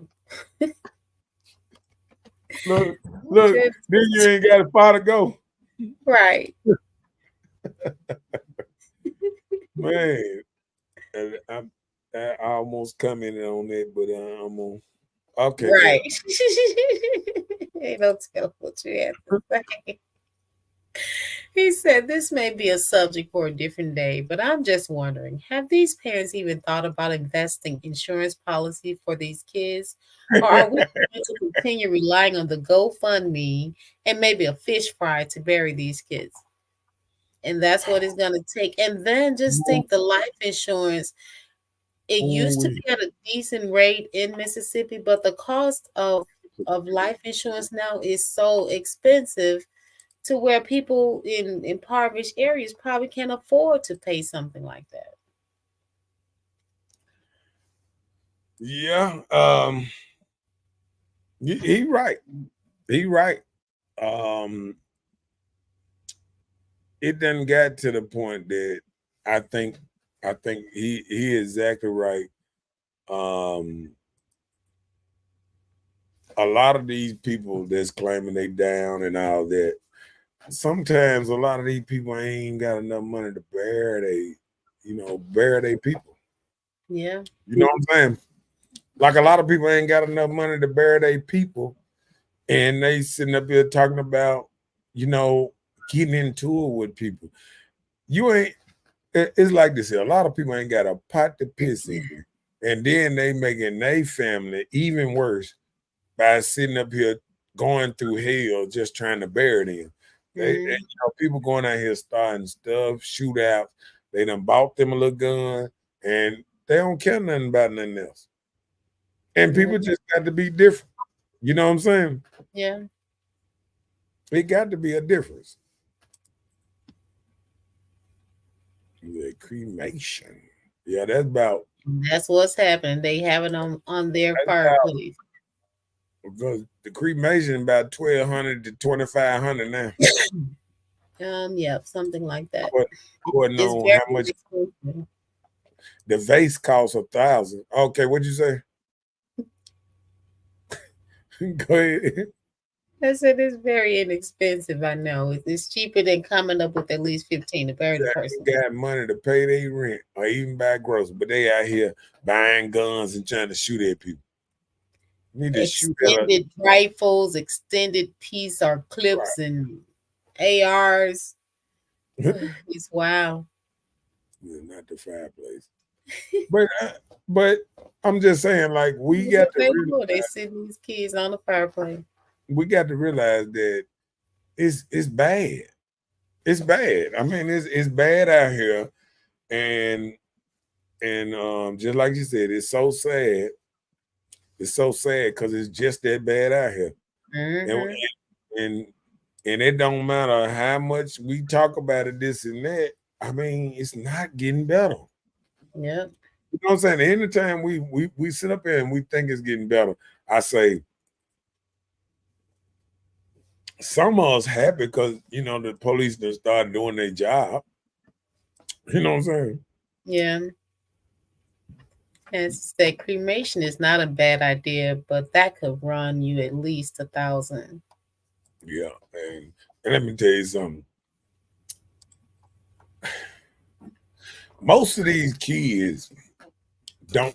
Most of these kids that's out here shooting up in this and that ain't got $1,000 in the bank. They barely got. Out their pockets. They barely got blunt money and money in their pockets. And guess what? They trying to hit a lick every day, and they got money for what's the name? They spending on $high weed and some joys, and it's over.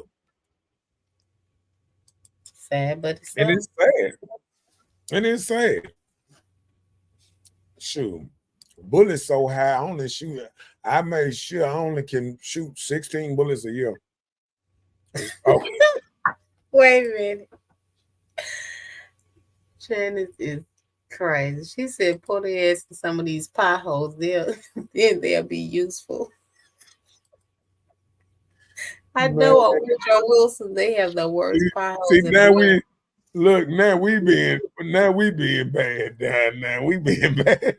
No, it was just funny, It's just funny. I know, but that's some shoes got more than they have in their pockets. Yeah. Yeah. Look, and I'm gonna tell you, I'm gonna tell you this. I used to sit up here, and sometimes it used to make me sad that I see somebody with some Jordans on that cost $200-300, and they walking down the street, and I'd be like, "You got Jordans on, and you walking. Jordans are not walking shoes." I'm just saying, like, they might make a pair of Jordans that's walking shoes, but the big Jordans that's hard and all that, they some basketball shoes here and there, but they are not walking shoes. You know what I'm saying? You're gonna tear the sole and everything. You know what I'm saying? She said 16. Damn. Yeah, but yeah, I just think we done made it to an era that we have to sit here and think about what's the name? Did we get that on the stat, all the dangerous neighborhoods in Jackson? Don't you get that on, or you ain't got it right now? I can get it 1 second. Well, because I can move on now. We just were talking about other things. Yeah.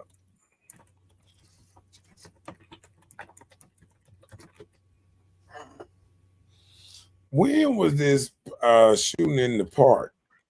Is that the parking lot? That was Sunday. That was on Easter. At the park.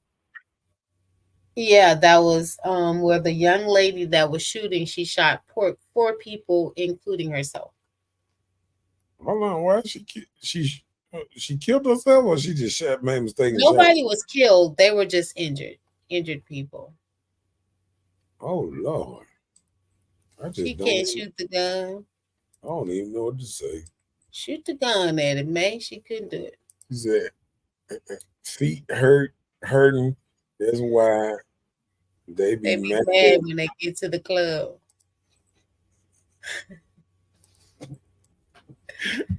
Oh my goodness. Yeah, they need to. Maybe that's the problem. Maybe we need to stop selling Jordans and buy them Skechers or something. That's look, not only that, by the time they make it to the club, their feet are hurting. And then they have to spend time trying to grab their pants. They're falling. Yeah, their own belts. She said you guys have to really come up with a situation and start a community service. Yeah, do get a community center. Do have a community center that we've been having things there almost weekly. We're stepping up. I think once we get through with the back, with the with a little more well, we got plenty of parking, but a little more parking, and with the trail walking stuff like that, I think it gonna be a much better place. Cause just trying to find a place that you can be safe You know what I'm saying? And that's Honeyville from the devil. Okay. Honeyville is a safe place. Nobody. Okay. It's amazing. They play broke at the funeral, but when you get to the repast, everybody got T-shirts with the picture, with the face and wings on it. And they got the big bottle of Dolce because it's time to turn up. Yeah. And you know, I don't want to, because you know, I know some. Yeah, I got a lot of hood friends, hood family. I mean, so I'm not gonna get on them about the shirts, because the shirts can kind of be a memory for some people, because people mourn in different ways. And one Well, thing do you I wear the shirt? what's that? Would you wear the shirt like if you went to a Well, funeral? I never believed in it. No. I can't stop nobody else from doing what they Oh yeah, do. of course not. No, I was No, just asking. because I'm gonna tell you this, because like even me, you know, I got memorabilia and stuff that remind me of my cousin and stuff, even though it's not a shirt, but it's still that kind of gives off that kind of aura, because it's something I can look at.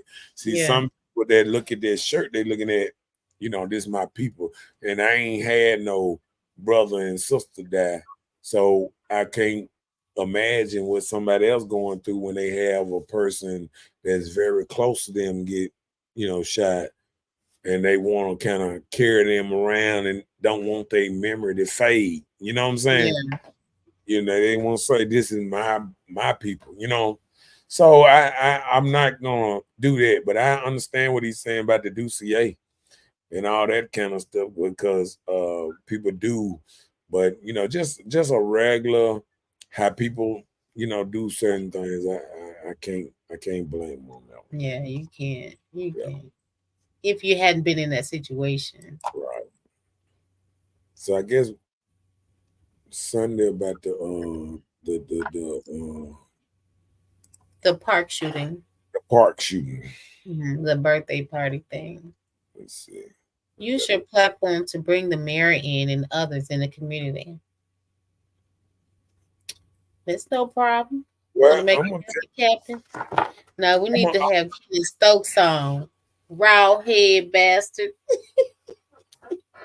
So Hey, rocks. what? Listen, Stokes. I'm gonna tell you, Stokes a nice guy.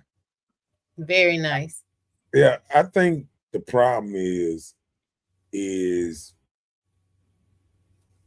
we need to get these folks out in front of the cameras. And I think if you take the cameras out of the out of these, see that what see it's like showing out for the cameras. You know what I'm saying? I believe if you took the cameras out of these meetings and stuff, and they stuff don't go no farther than, because I think when they had them cameras in front of them, they trying to show out and say, "Oh yeah, look what I stand for. I'm not gonna bag down. Me, who." But I think if you take the cameras out there and people can talk and people can rah and settle down and get to an agreement, I think we would get a lot more done. I think a lot of places you can have cameras in there, but not for the public. Like you have it for just in case something go down, somebody get to fighting, or you know, Like for your something wasn't minutes or your record keeping. Yeah, I understand right, that. right. But I Yeah. think what we messed up, we got to have records of everything. Oh yeah. Everything got to be camera, and then they got to be put out here in the public. I think Yeah. the only thing that should be put out in the public like that is, you know, like we say, the traffic stops and stuff like that. That You see those blue cameras that they have throughout the city. You see the blue light blinking. People are actually thinking that's like a hoax that they putting out here to make you slow down because you see well, the blue light. But they are actually cameras that work. they don't use it when solving crimes. Well, this is the thing. They need a staff to be able to handle it, but they can go back. You can request to have a certain time or day or whatever and go back and have it pulled. But just for somebody to monitor, they don't even have the money to pay for somebody to monitor that stuff. But it works. Why you got it, dude? Because it works. It works. If they need it, they can go back and find it. Don't you see how they got the clear vision? That didn't just come from store surveillance. The blue camera was out there that caught all that stuff at that gas station. What gas station? You talking about the shooting? Yeah, the shooting. No, that was on their cameras. Sister. That's what I'm saying. It was on the store surveillance, right? Yeah. So the store surveillance, they caught a lot of back from the people running out and addressing this way. Their backs were turned. But the blue camera caught everything forward, from them in the front.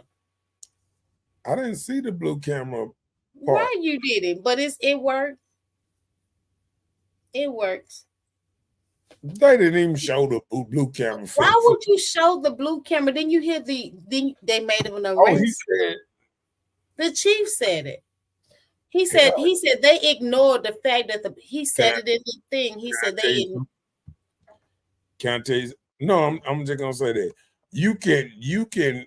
Oh, all right, I got you on that, but you can make a arrest by just them cameras alone showing what kind of car was in front of that, and off their cameras, you could have made an arrest right there, because just like he said, that was his nephew. I'm sure he knew even the dude that hit him and this and that. He didn't. I'm sure he didn't know him because that was his nephew that was attacked. Maybe his nephew didn't even know the dude. Well, the nephew could have. If you half the time, a dude that's hitting somebody else's girl, half the time know who girl it is. Not all the time. What if you don't know that the girl is in a relationship? Most of the time. That's why they out 5 in the morning. That's why they was at the store trying to get there. And see, that's the problem. He probably didn't know she was kicking it with somebody. Hold on, watch this. The problem was both of them, they probably around the same, what's the name, in this one store that's open right around in that thing. That's how they got caught up in it. The thing is, if she was at that store and she was inside that store, she's from the area. When we talk about the most dangerous neighborhoods, if you go in that store, you are strong. That's all I can say. Man, did you say strong? Strong. All right, come on, let's go. Oh, hold on. Just read that. Yeah, the shirt is fine, but don't shortchange the Undertaker. Well, let me tell you something, Hassan. Look, they used to try to do that and try to get on the payment plan, but now the funeral homes are so booming and big. They tell you, if you don't have the money, no funeral. I have been at a funeral and everybody waiting like, what's going on? They were waiting for the funeral to start because the family had to pay all of their balance before they can even have the funeral. Yeah, because a lot of the Undertaker, they are not playing about their money. They want it. They think they're gonna have a funeral and then leave them stuck. Nah, player. To have this funeral, we before we play any music, open any casket. I mean, it's getting bad now. It's getting bad because a lot of people in what's name. A lot of people that's starting because I'm gonna tell you, a lot of these people don't even, and I hate to say this, a lot of these people that's dying don't even have Facebook page. As soon as you try to look them up on Facebook, you can't even find them. They got a page that like nothing there, or a page when they were 12. When they were 12. It probably came out when they were young and they hadn't posted anything on it.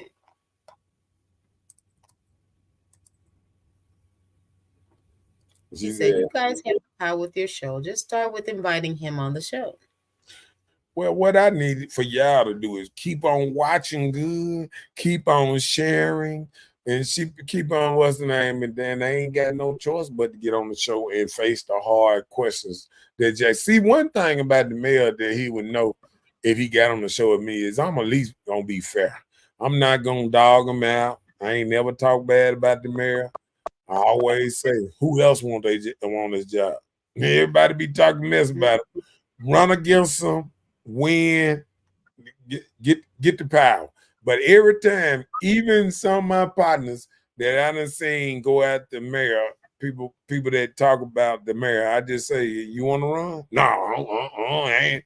Well, you can't complain. If you don't want to make a change about it, you can't complain. You got to let the person in that seat do what he doing, because all I want is what's best for Jackson. I'm not one of these people that gonna just go at everybody. Just like I say, I look at the positive things about a lot of people in our office. A lot of people care. It just sometimes I feel they care too much, and it's all about what what they gonna do to probably get their votes the next time in, because people really don't start fighting till it get close to election time. You know what I'm saying? Yeah. And then they take these old fake pictures together like they friends again and all that old type of stuff. But after election they be back beefing again. It'd be like we all right right now, but after the election we're gonna be back beefing again. You know what I'm saying? Yeah.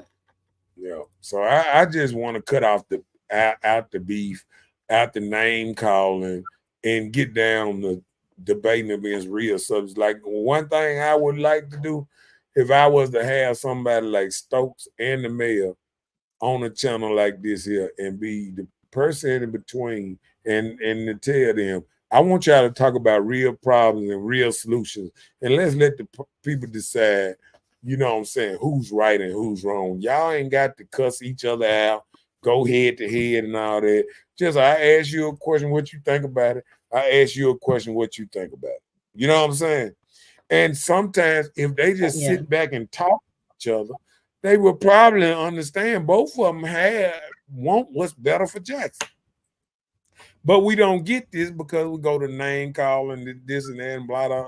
And I hate that for Jackson. It's the same thing when I be, even, just talking on the podcast sometimes, and people sometimes might have their own agenda, how they feel like it should go.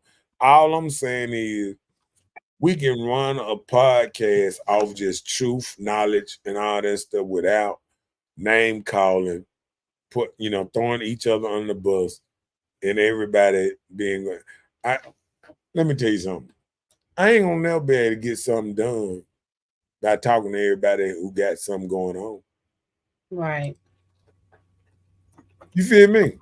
Because Yeah. it ain't like these people gonna lose whatever they got going on just overnight. So you going out and bashing people who got money or got something going on ain't gonna make stuff change. All you gonna get is ostracized because they're gonna look at you and say, "Oh, you ain't got nothing going on," and you trying to tell everybody who got something going on what they got going on and how they should do it, and you ain't got nothing. And then first thing people will say, "Oh, I'm gonna move out there with the white." Well, bye. I say it all the time. Bye. If that's what you feel like you got to do, is white people stay in Jackson. But just because see, this is what people go to. You got to go all the way to the farthest part of the edge and fall off every time. I don't feel like we should down all our people for some bad eggs. And I think that's what we do too many times. We forget it's good people around here. You know what I'm saying? Like the police doing better. I mean, police chief doing better. A lot of, they're getting stuff done. You seeing streets being paid.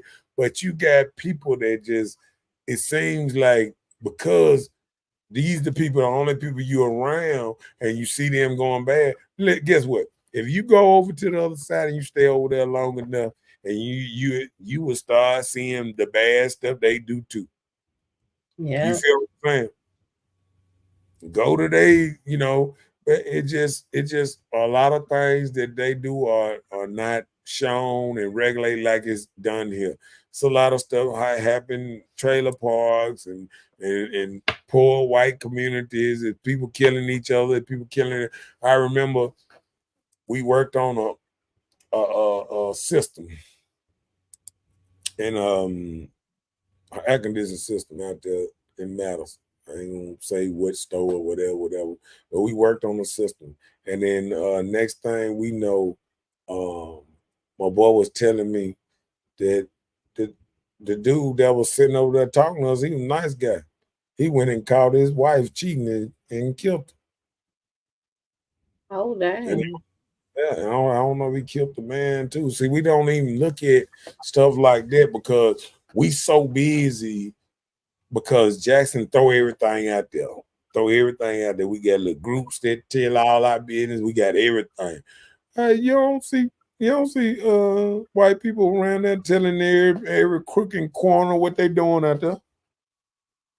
That's us. That's a us problem. We wanna tell all our business. Sometimes you gotta keep some stuff in the house and you go directly to a person and try to solve it or this and that. Some things can't be solved.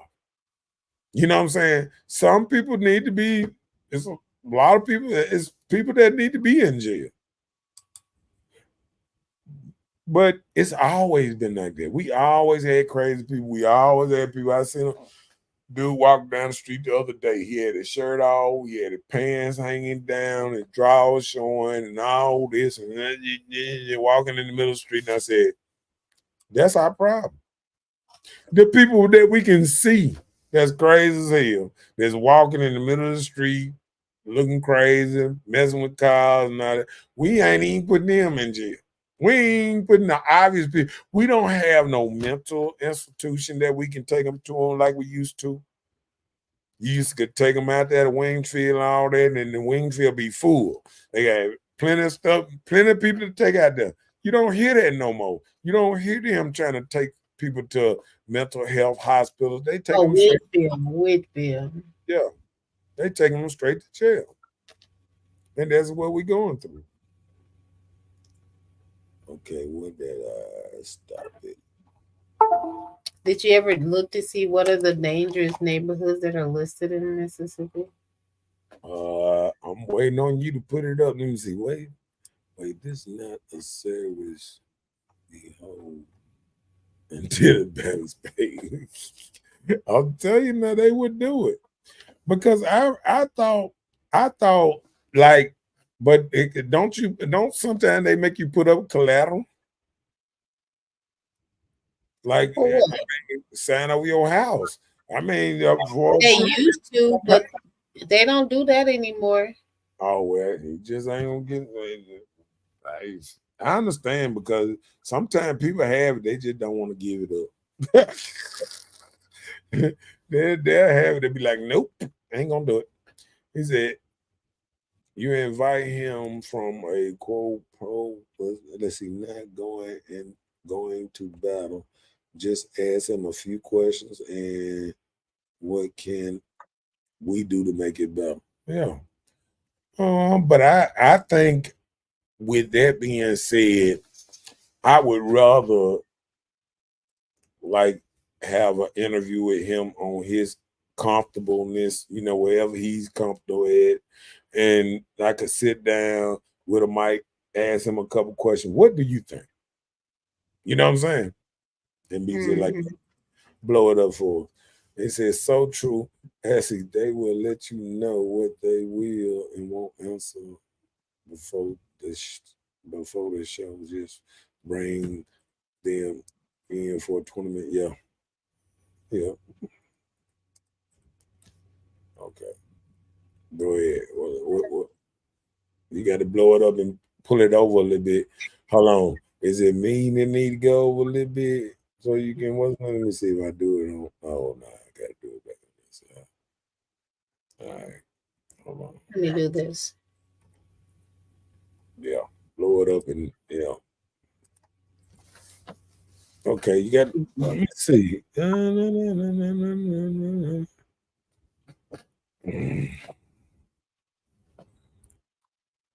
The most dangerous neighborhoods in Jackson, Mississippi. Maddox Road. Did you know that?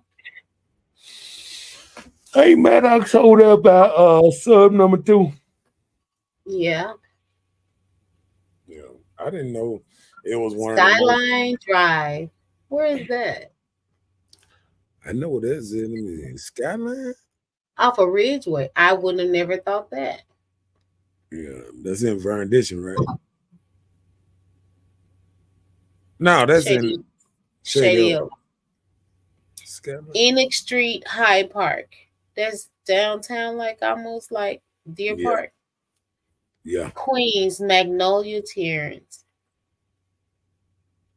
Did you know that? Did you think the Queens Hold were? on, which one is Magnolia Terrace? That's Okay, apartment complex, right? uh-uh. You know, like, okay, say if you're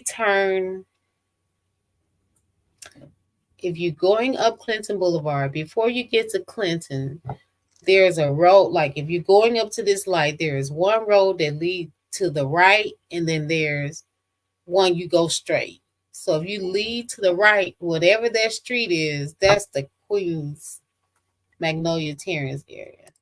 Oh, okay. Yeah, but hey, that was just a few of them, you know. We weren't trying to call nobody's areas out. Man, these folks don't care about you calling no areas out. Let me see. Oh, he said Flag Chapel. Oh, Flag Chapel, okay. Okay, I know exactly what it's at now, then. I mean, them apartment complexes over there. Oh, hold on. It might be just talking about Flag Chapel, that neighborhood right there. In that area. The whole neighborhood. Yeah, in that area. I don't know, cause that apartment complex used to be hell. Look, it back said Presidential Hills, yeah. Georgetown Community, Yeah. Tougaloo Community.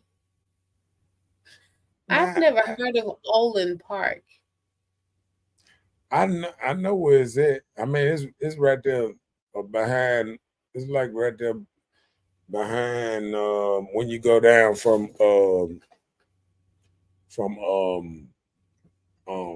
what that Home Depot, and you take that first right in that neighborhood. Tougaloo? Yeah, and Oh, it's that's and Tougaloo. Oh, it's no, I'm saying I haven't heard of Olin Park. yeah, I think that's the park. Oh, that's the park. That's the park. If that's the park, that park been rolling since I was a teen. Okay, well, Olin Park is actually you heard of not Poindexter, Hooker Street. Hooker Street. That's out west.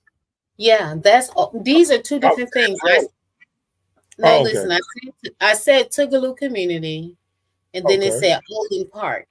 Olin Park is somewhere by Battlefield You Park. said Hooker? By where? Hooker Street. Oh. Battlefield Park. That's Hooker Street, isn't it? Big Dog said he lived in Westwick Projects across from the Queens subdivision. Oh yeah, yeah, yeah. Yeah. Now let me see, where is Bullard Hill? I've never heard of these two places. Bullard Hill. Bullard Hill is Capitol Street. Oh. Well, all of Capitol Street, just about names that, and they ain't talking about no park. They're just saying what's part is it by? Okay, this is what they said. Bullard Hill is considered from where the Crown is all the way up Bullard, where Discount Liquor and Wine is. Okay, so that got to be by the gym, by the zoo. Yeah, that's before you get to the zoo. Yeah. Yeah, that's on the other side of Ellis. Yeah, it's right there on the Ellis and back up. I can believe it. I can believe it. I used to be. Okay, now Lakewood Drive. Okay, Lakewood Community. That is McDowell Road. From McDowell Road adjacent to Cannon Creek. That probably runs up Greenwood Drive, it says. Oh, wow. Because, you know, Greenwood Drive, you used to be able to take Greenwood Drive to the highway. You know, that's close off at Daniel Lake. Damn, yeah, yeah. That's where That's that person got killed over there off of Savannah. how many people? No, I'm saying that well, that's them some little dangerous neighborhoods now. And that used to be a nice place. I remember my cousin. I used to visit my cousin over there when he stayed over there, and I'm glad that he moved from over there because it was getting bad. And I realized he always do what's best for him and his wife, his family, and he hurried up and got from over there. Mm-hmm. Yeah, because I was kind of scared for him because he ain't from Jackson like that. You know what I'm saying? Oh, And I okay. just felt like I had to come over there all the time and kind of like, you know, like this is my cousin type stuff. People passing by, these my people, leave them alone. I don't know. Yeah. Do like the animals, go piss your territory. Don't come here. For what they are part of, the problem is that general knowledge is the people that look like us. That's the problem. She's just saying general knowledge. I think that's what GKT mean. Well, I think okay, but when we say the people that look like us is the problem, it might be. I'm gonna tell you this. I'm gonna tell you what happened because we always and I have to play both sides when I see people have made the wrong move. And I think one thing about Frank Milton, he was good at one thing, but he did make a wrong move when he started tearing down the projects. When he was going around just not thinking about the outcome of what he was doing. He started tearing down all these projects and this and that. Well, what he didn't realize is when he tore down a couple of them projects, like Maple Street and others, and you had people that never lived in houses before, and he gave them certificates where they could move beside people who have stayed in the house. So you got people that's used to apartments that never mowed yards, never did this, and it's a big thing. It's a big jump. Sometimes when people don't know something and trying to figure it out on the fly. And what happened is he was out there and he was doing it and I'm gonna tell you, I don't feel like that you got to break the law to fix the problem because, like I said, Frank Milton actually didn't fix the problem. He actually made things worse. He gave certificates to a lot of people that moved beside good people, and they ran the good people out of Jackson. What do See, you you had bad people in certain spots. It was like hot spots of Jackson. It's like anything. They had Maple Street, they had Rebelwood, they had certain projects and places that bad people was in. They usually wasn't in houses like that. You know what I'm saying? You might have had a little bit of Georgetown, a little bit of Presidential Hills, something like that. But it wasn't a widespread type thing. But once you tore down the projects and gave them all these places where they could go stay here, stay here, stay here, and move beside good people, and then run these people, make them want to move, sell their house, and move out of Jackson. So you got, I'm gonna tell you, right after Frank Milton tore down all them apartments, did all that, you had a big migration of people getting out. You can do your research and you can look at it. How many people left when when Frank Milton started his so-called war, because what he was doing, he wasn't thinking the war out. You got to strategize before you do something. So say you just go out here and you say, oh, I'm finna go do this because I think it's right. I don't give a fuck what y'all think. He was tearing down stuff, burning down houses, all that. Okay, boom, you doing this. Okay, but look what you doing. All you doing is putting anytime a house was available, right around that time, they put people who was in projects, gang bangers, all this stuff. Just imagine the same thing they did in New Orleans. Tore down all them projects. Where them people had to go? Them mad people had to stay beside you now. These are lifelong gang bangers. They got certificates to stay in a good house right in your neighborhood, right beside you, with teardrops under their eyes, and then they murdered 2-3 people. You think they scared of you? They used to running the whole apartment complex. You feel what I'm saying? Mm-hmm. People got to understand that part of it. Okay. It's supposed to be housing in place of the apartments in Maple Street. What happened to the money he left for that? Well, they didn't even give the housing over there enough time to get built before they tore down the projects. Think about this here. If you ain't got the houses built and you tear down the projects, where are people gonna go? They got to stay somewhere before they can go to these new houses you're trying to put them in. So they put them around good people and made the other people run out of here. And we got to accept when we done fucked up too. And that's what I self accountability on. I done been at places out playing cards at, and Frank Milton done bust up in the house and hey y'all and this and that. Nicest man you want to meet. Nicest man did things for the YMCA and the cheer and this and that. But like I say, even with the good stuff he did fuck up. Sometimes when you're trying to do good and you're trying to do it so fast, you fuck up. You know what I'm saying? Mm-hmm.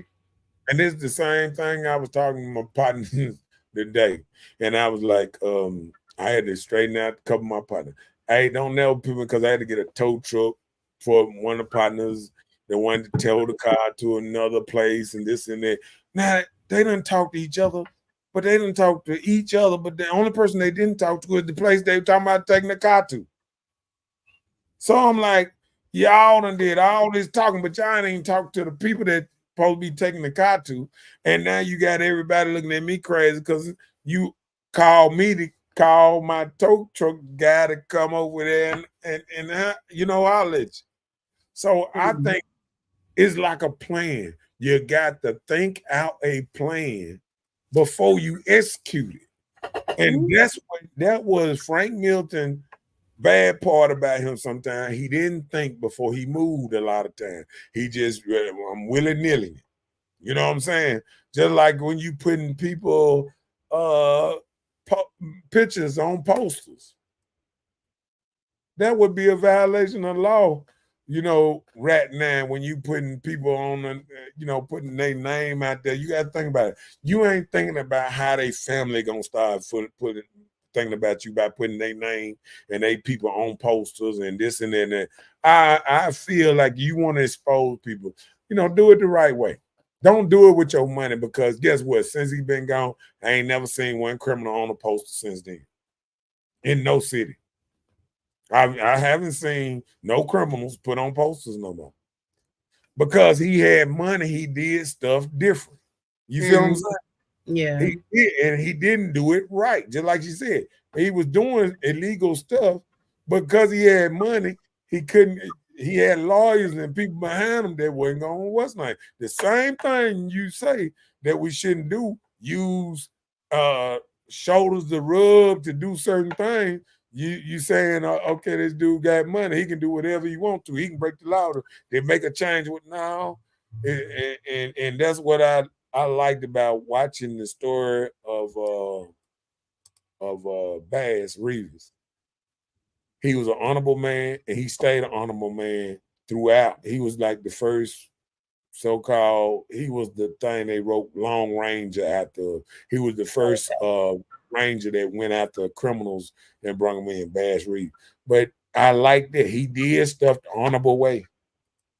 And he didn't let people say he need to do it the wrong way to get better. What's name? Because once you start doing the wrong way and people start seeing you doing stuff the wrong way, they ain't gonna look at you honorable no more. Mm-hmm. People want to look at a person that's their leader or whatever that honorable.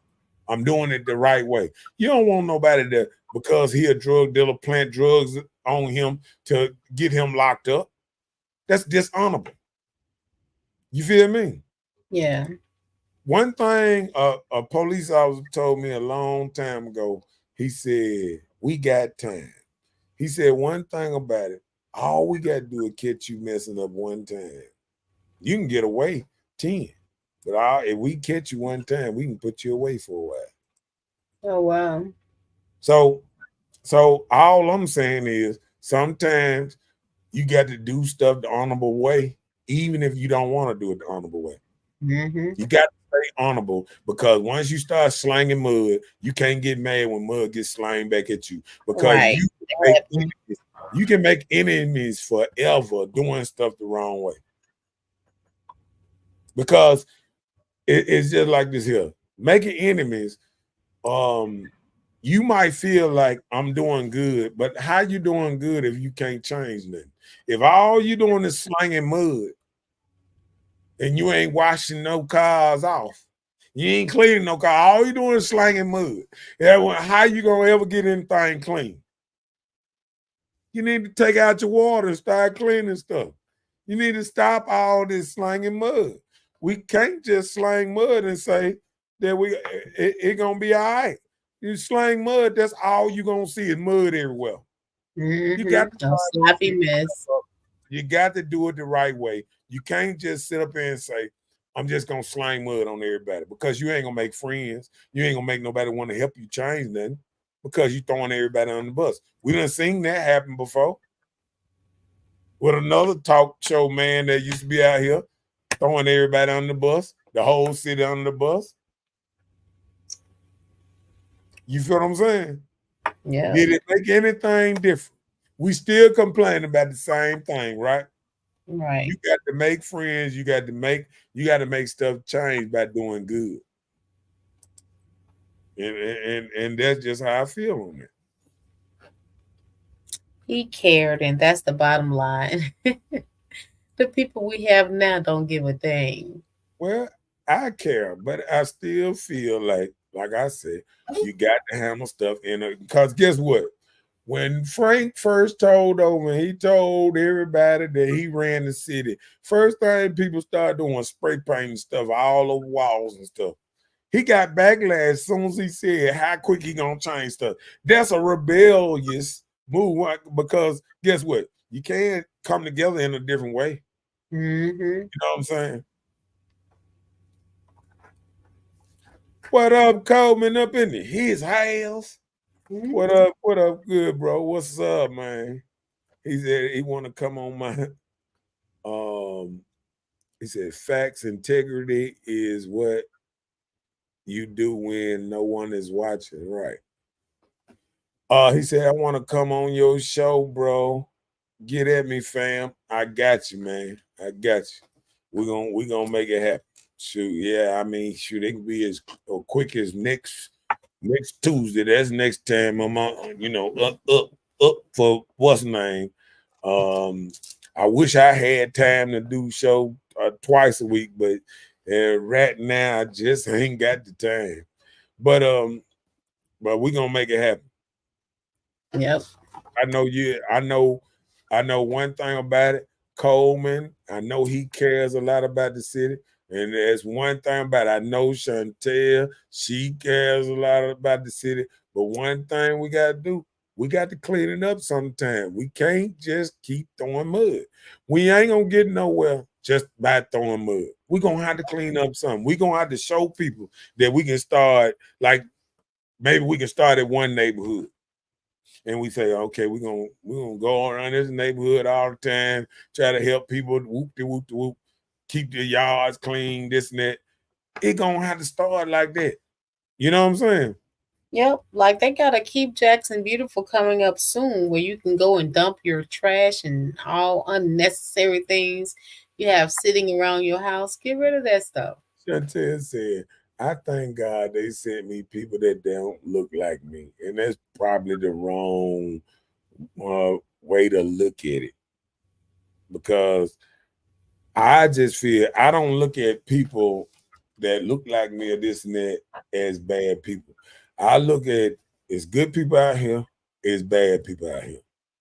I know plenty of good people that look like me. I know plenty of bad people that look like me. I know bad people on the other side that don't look like me too. You know what I'm saying? And I know good people on the other side that don't look like me. So I look at it, good people and bad people. And sometimes we just can't just sit up here and say we don't like us, our skin color. Because what you saying is, are your children good people? Because they look like you. You feel what I'm saying? So when you start throwing everybody on the bus, you throwing your family, you throwing your friends, you throwing everybody on the bus. You get into a place that you gonna be one of these people that once you leave the hood and you have to come back, then everybody gonna say, "Oh, what happened? What happened? Them people turn on you." You know what I'm saying? Like Pete Diddy having that. His neighbors talking about, oh, that they wish they was in this party. But they them always throwing the party. They just mad because they wasn't invited. If they was in the party, you wouldn't hear them talking about, oh, they had a party next to me.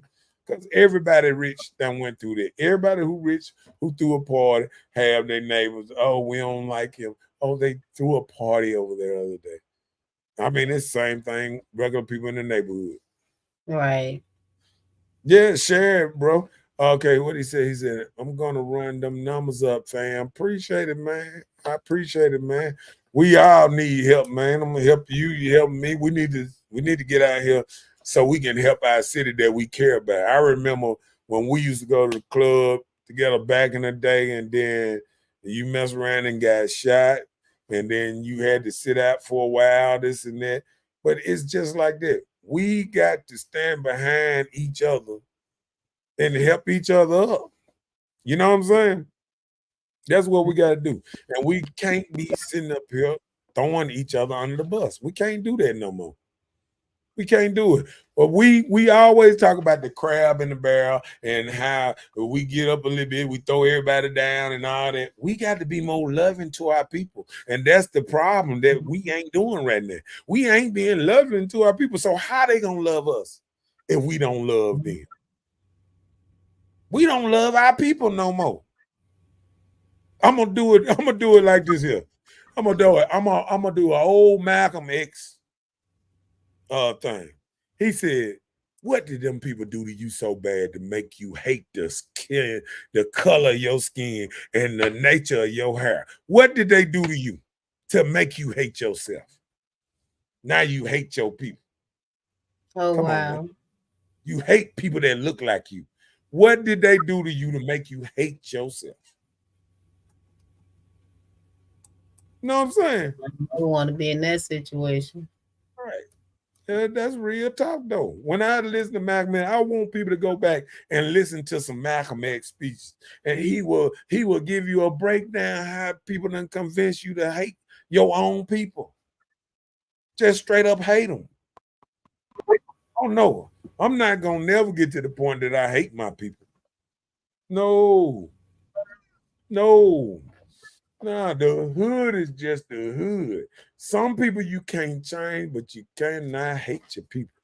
Period. Yeah, you But they can. got hoods, because white people got hoods too.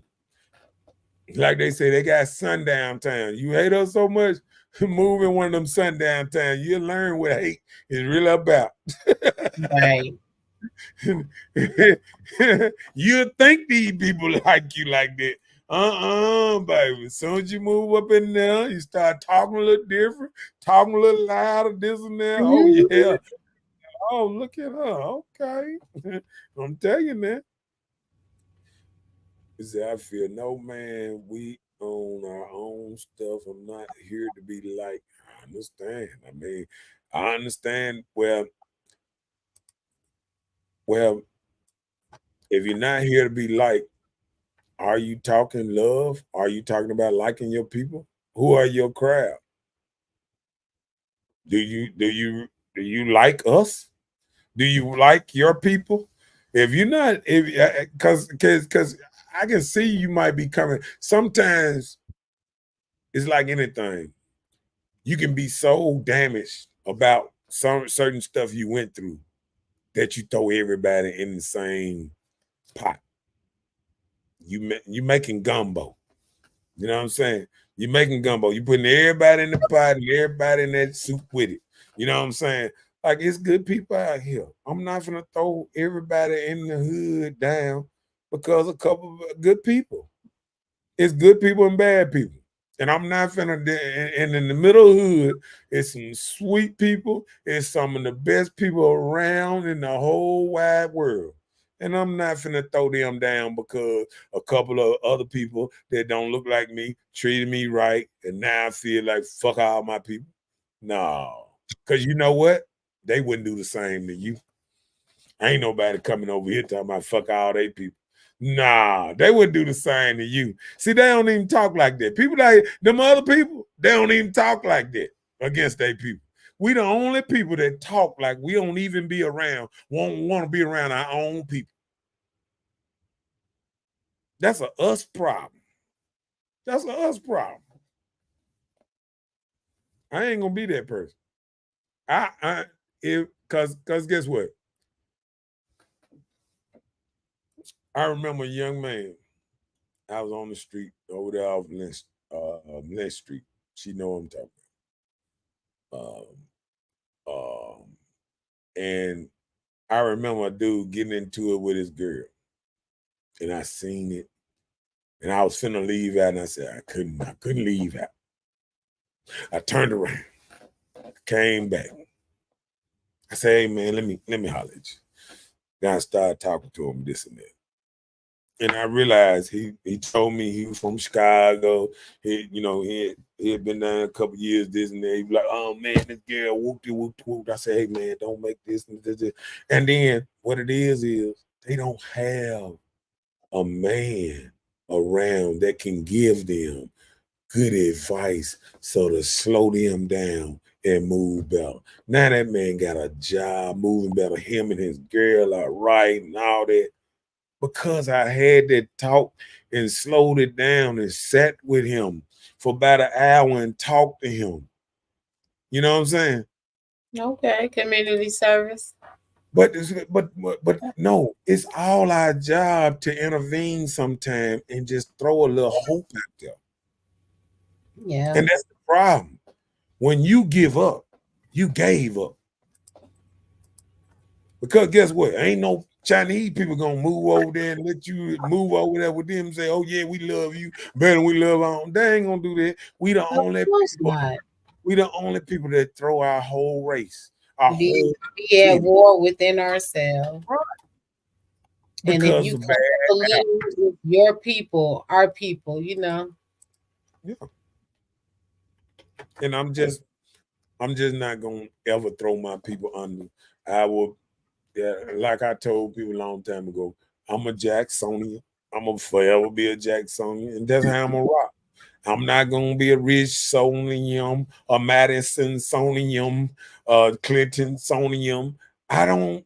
I just don't have that desire to move like everybody else.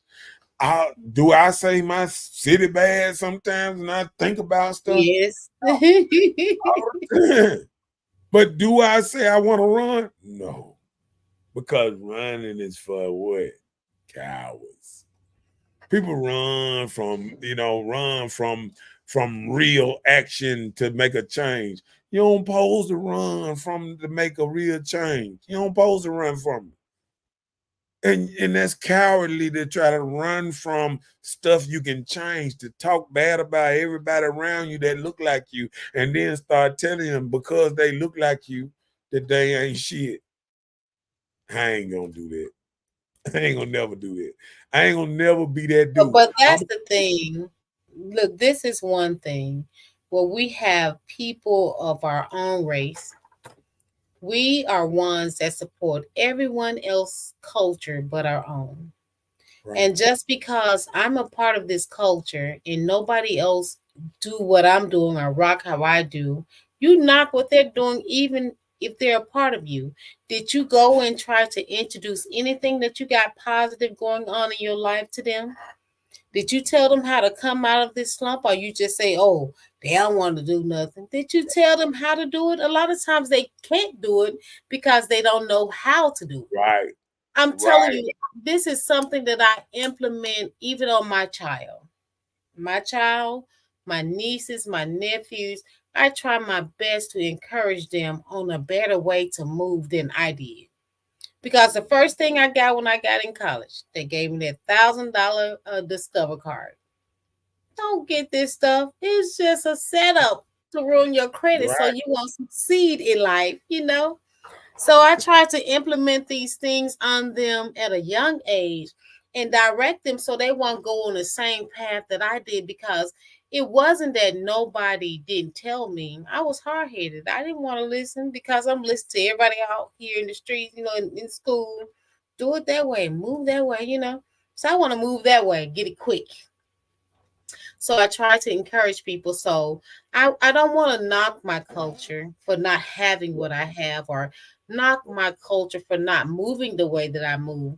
But I would like to encourage my culture to, let's do this thing different. Let's move this way. Even when it comes to like the St. Patty's parade, everybody like, come, you need to come and have fun. We turning up for what? You know, what am I supporting? What will It's I somebody else.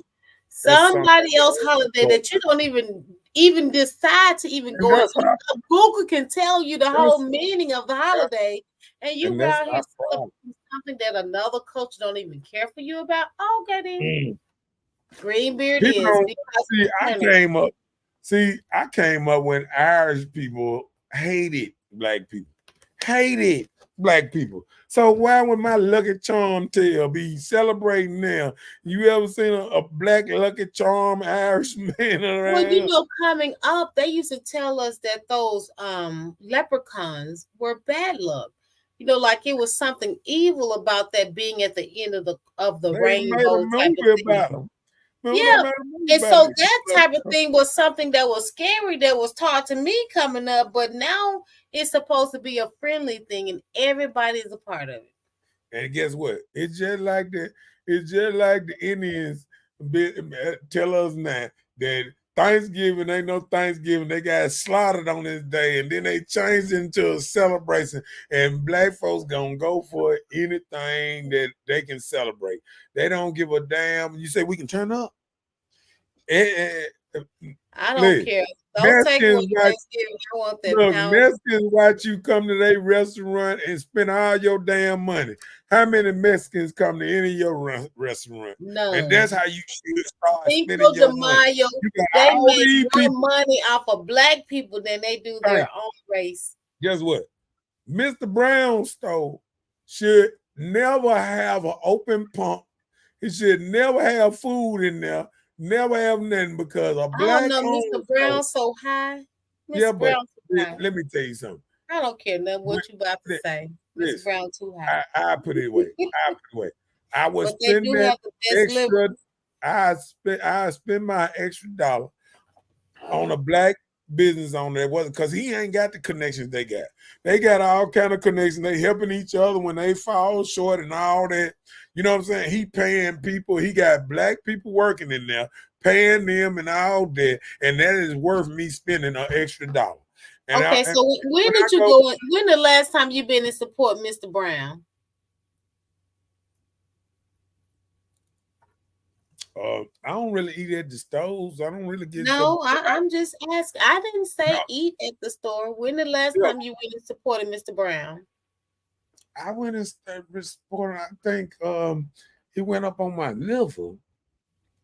It used to be 340 something, and then it changed to 5. He made me It's stop. $5. It's been $5 since The pandemic. I don't know what you thought. He made me stop eating liver and stuff. No, I'm just no, but I cook. I cook No, it. don't be preaching to the But choir see, and don't listen, live by the now sing the you know same me. song. Hold on. You know me. I cook every day. I'm sorry. I don't I care. go I to just Sam's. asked you. You just telling us to go out here and I went support. there. I went there for some When the gas. last time you went? When you got some gas from there? About 3 weeks ago. See, because reason I say that I don't do it. I don't do Toast Stores a lot. I go to Sam's. I do bulk. I buy all my food in bulk. I buy all my food in bulk. I go to Sam's sell your Sam's. gas in bulk? No, I'm saying when I go buy my food, I run by the pump, I fill up, and I'm gone. And I'm just saying, but I do. It's more convenient support to him. get to Okay, than all the right. black And store. then even that, but they don't sell and I eat like that no more. They sell a lot of fried food and this and that. I don't eat too much fried food like that. I mean, I wasn't talking about the food. He has more than just.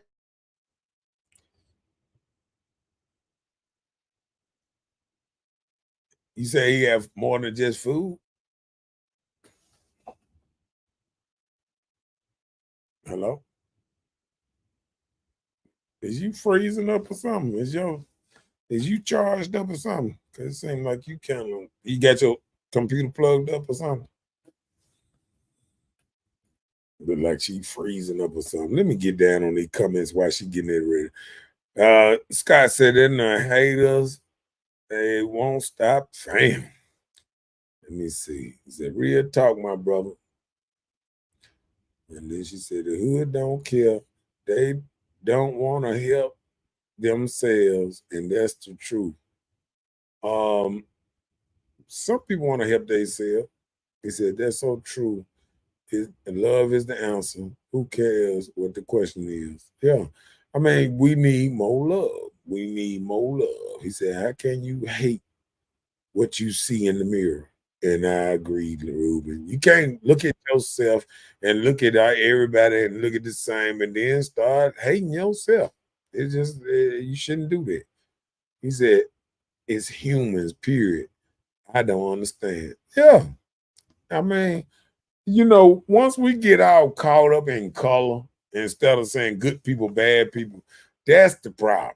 See, when you say people that look like me, now you caught up in color, not good people, bad people, just, people in general. Because you got your stuff together. It's not me. It is you. I didn't do anything. It came back on its own. I didn't touch anything. It just went away, brought me back. Oh, well, not me. Okay, because I was still watching me talk on the show. Well, hey, you. It was me. It was my area. Yeah, you got to look at the YouTube part and be like, oh, no, that ain't. Okay, my bad. All right, but double watch. You listening to God, bro. He said we must unite. And I think we got to unite, just not, black, but we must unite just good people. Good people need to unite with other good people and make the whole place better. You know what I'm saying? Good people can just unite with good people. Everybody ain't gonna make it. That's what we got to realize. It always been criminals out here. It always been people that gonna take a different route. They're gonna hit licks and all this. It always gonna be somebody different. You always gonna have bad people. You always gonna have good people. All you gotta do is get with the good people and try to make stuff better. And if you start making stuff better, the bad people won't come where you're making it better. That part. They'll start moving out. It's the same thing when the hood people buy up a whole street and then they put all the. No, I'm just saying. No, not the hood people. What's that is? The Habitat people. Habitat, okay. Habitat and then they put people in the houses. They try to fix them up and they put somebody in the houses and say, we want you to stay here 20, 30 years. And they realize Once you get these people house, they take care of their community. They cut their yard. They do better. You know what I'm saying? Yeah, let that thing rub off on you. Oh, says, sus, they know the truth. Game be the game. He said, Okay. Irish show ain't. Craig Harris lives in his house. That's what I'm talking about. They still hate us. Let me real talk, bro. Let's see. Let me just last black store in Jackson. I think they the last black. That's the reason I always have you. Do anybody know one other black store owned in Jackson? Not on this side of the earth. No, that's what I'm saying. That's why you got to unite. Cause guess what? When the dude at the black store over on Beasley and Watkins, once he sold his, once he gave that up, I knew it was over. It was over for the owner part of the deal, because everybody getting their little money and going off in the sunset. You know what I'm saying? Not leaving it for they family or nothing. They just but if you look at the other way, they preparing their families for greatness all over the place. It's Yeah, us. you know the weather is getting bad, right? What you mean? I mean, like a storm is coming or something, right? I didn't know that. When you say a storm, is it a big storm like Like it's us? supposed to be like bad weather, hell, tornadic weather. I didn't know that. We need you to get back on your game. You used to be the weather, like the rain will be here at such and such time. You don't tell us nothing no more. You fired. Oh man, You're not ready to read this. I am a black Mexican, A black skin, y'all. Yeah. I And know. I do love me some Mexican food though. That's why I say good people is good people, man.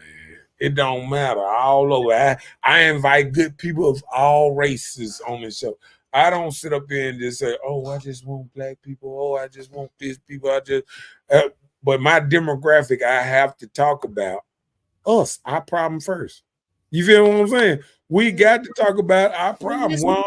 I'm in Jackson. I'm in Jackson. It's white people that stay in Jackson, just like me, that say, I ain't going nowhere. And I'm going to put up a fight, and I'm going to run a joke off my street if they ain't no good. Same thing I feel. I be looking up the street, and I be like this with that little cut eye. What they doing? I'm looking at the radar. Maybe that's just a weather change, because I don't even see any precipitation in the sky. Oh, come on, let's get back on the show. You up here talking about the weather. Come No, on. I'm just saying how the wind is chiming. You not hear my chimers going on. What you thought? Read that. I go all the time. Delivering turkey legs 1,000 in churches was owned by our people. Oh, they not owned by black anymore, but okay. I think we must get our family straight first. Ain't nothing wrong with it, Ruben. I hear some stuff out there though. Okay, go ahead.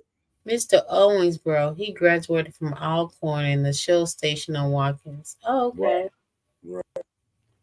And when he let that go, I said to myself, He probably retired.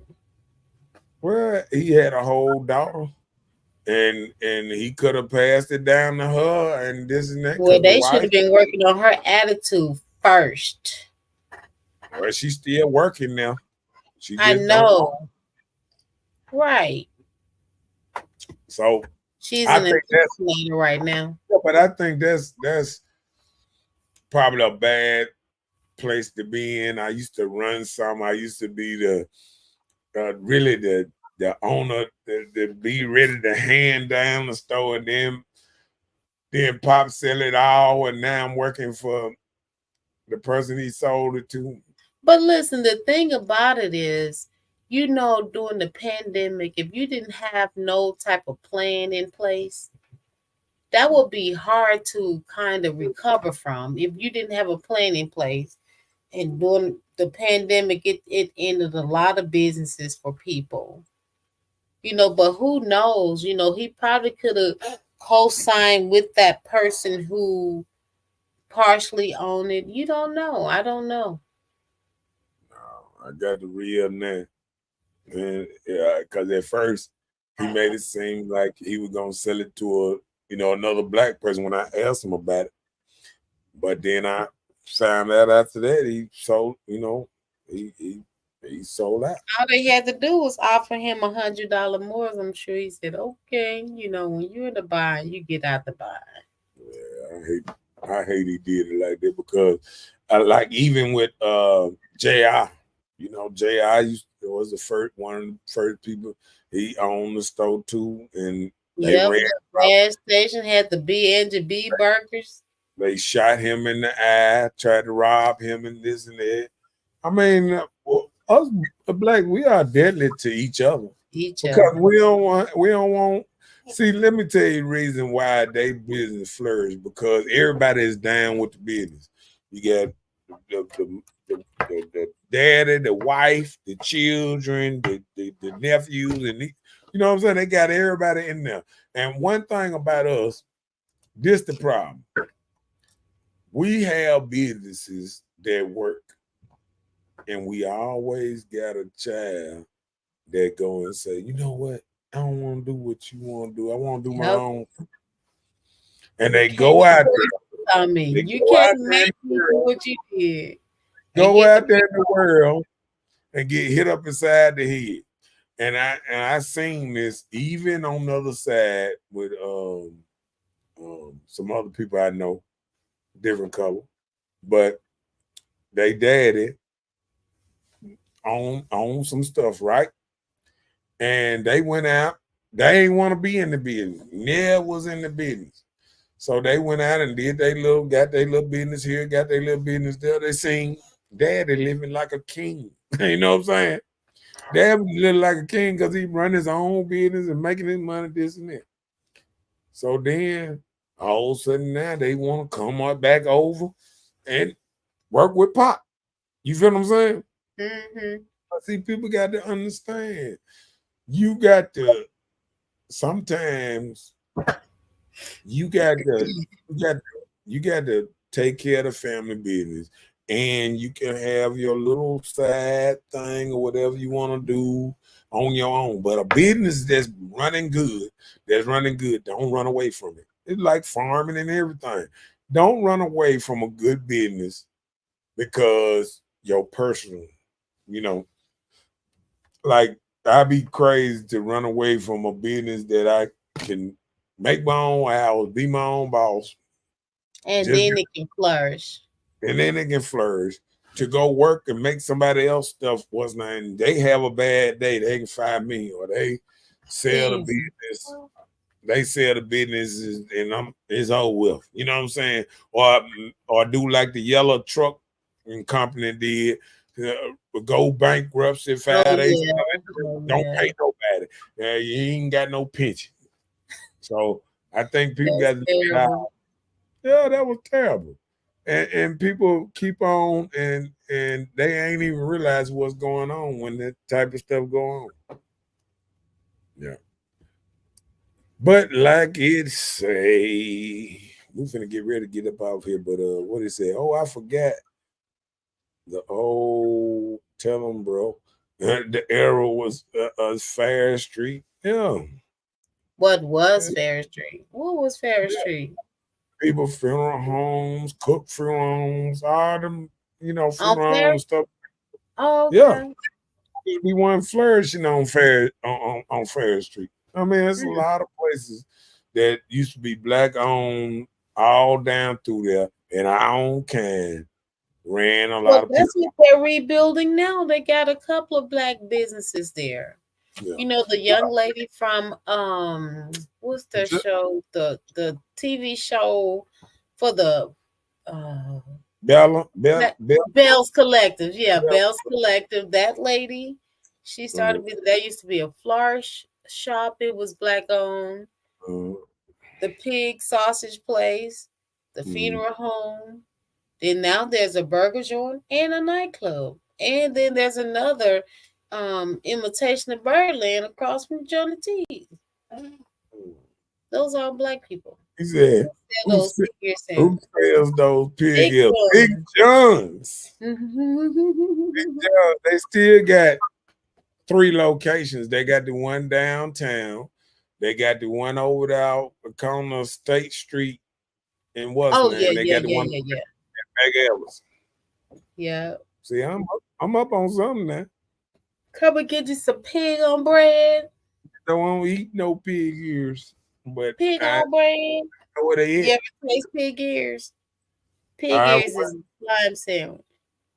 They what? You ever seen the slime that little kids used to play with? They put in their hand, they squeeze, and it's just slime. That's what I think of pig ear sandwich. It's slime. When I used to see them just making it at the time, like, nah, I don't want that one, player. Y'all can have that. I used to look way back in the day. I used to want them red rolls though. They flip that thing over. Yeah, give me about 4 or 5 of them things now, player. Yep. Till I mess around. Got a touch of high blood pressure a long time ago. No, they ain't gonna do that. Ain't gonna do that. So I guess sometimes when you be thinking about all because you think about high blood pressure, you think about diabetes, then you think about a leg missing or something. I mean, it just goes downhill. You just start thinking about stuff. But yeah, we've been on all night. I think it's about that time, huh? Yeah, I hope my lights don't go out tonight. I'm hearing this wind pick up, but I don't see any precipitation, so I don't know what to do. I'm about to go out there and make sure my stuff don't roll out in the middle of the street. Okay, but yeah, I got some stuff outside. I need to go out there and make sure it don't run off. But how we say, you ain't gotta go to bed.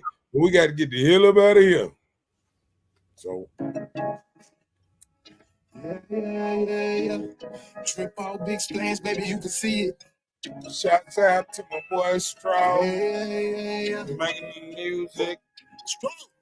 We're gonna try to get some more music that we can put on this thing so I can mix it up and all that good stuff. All right, Mr. DJ.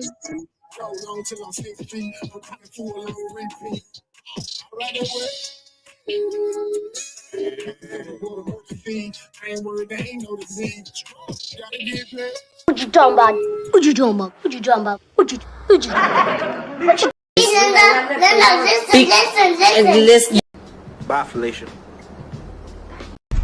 He cold. She belongs to the streets. Please, I don't have any time for any gossip now. Eh? Yes. Got him! Got him!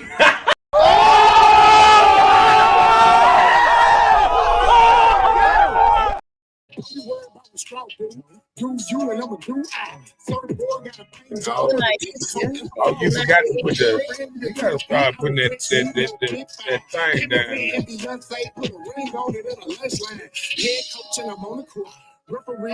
Don't forget to like and share, and we'll see y'all back here next Tuesday.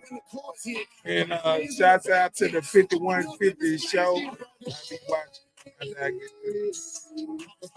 Peace. We up out of here. Good night.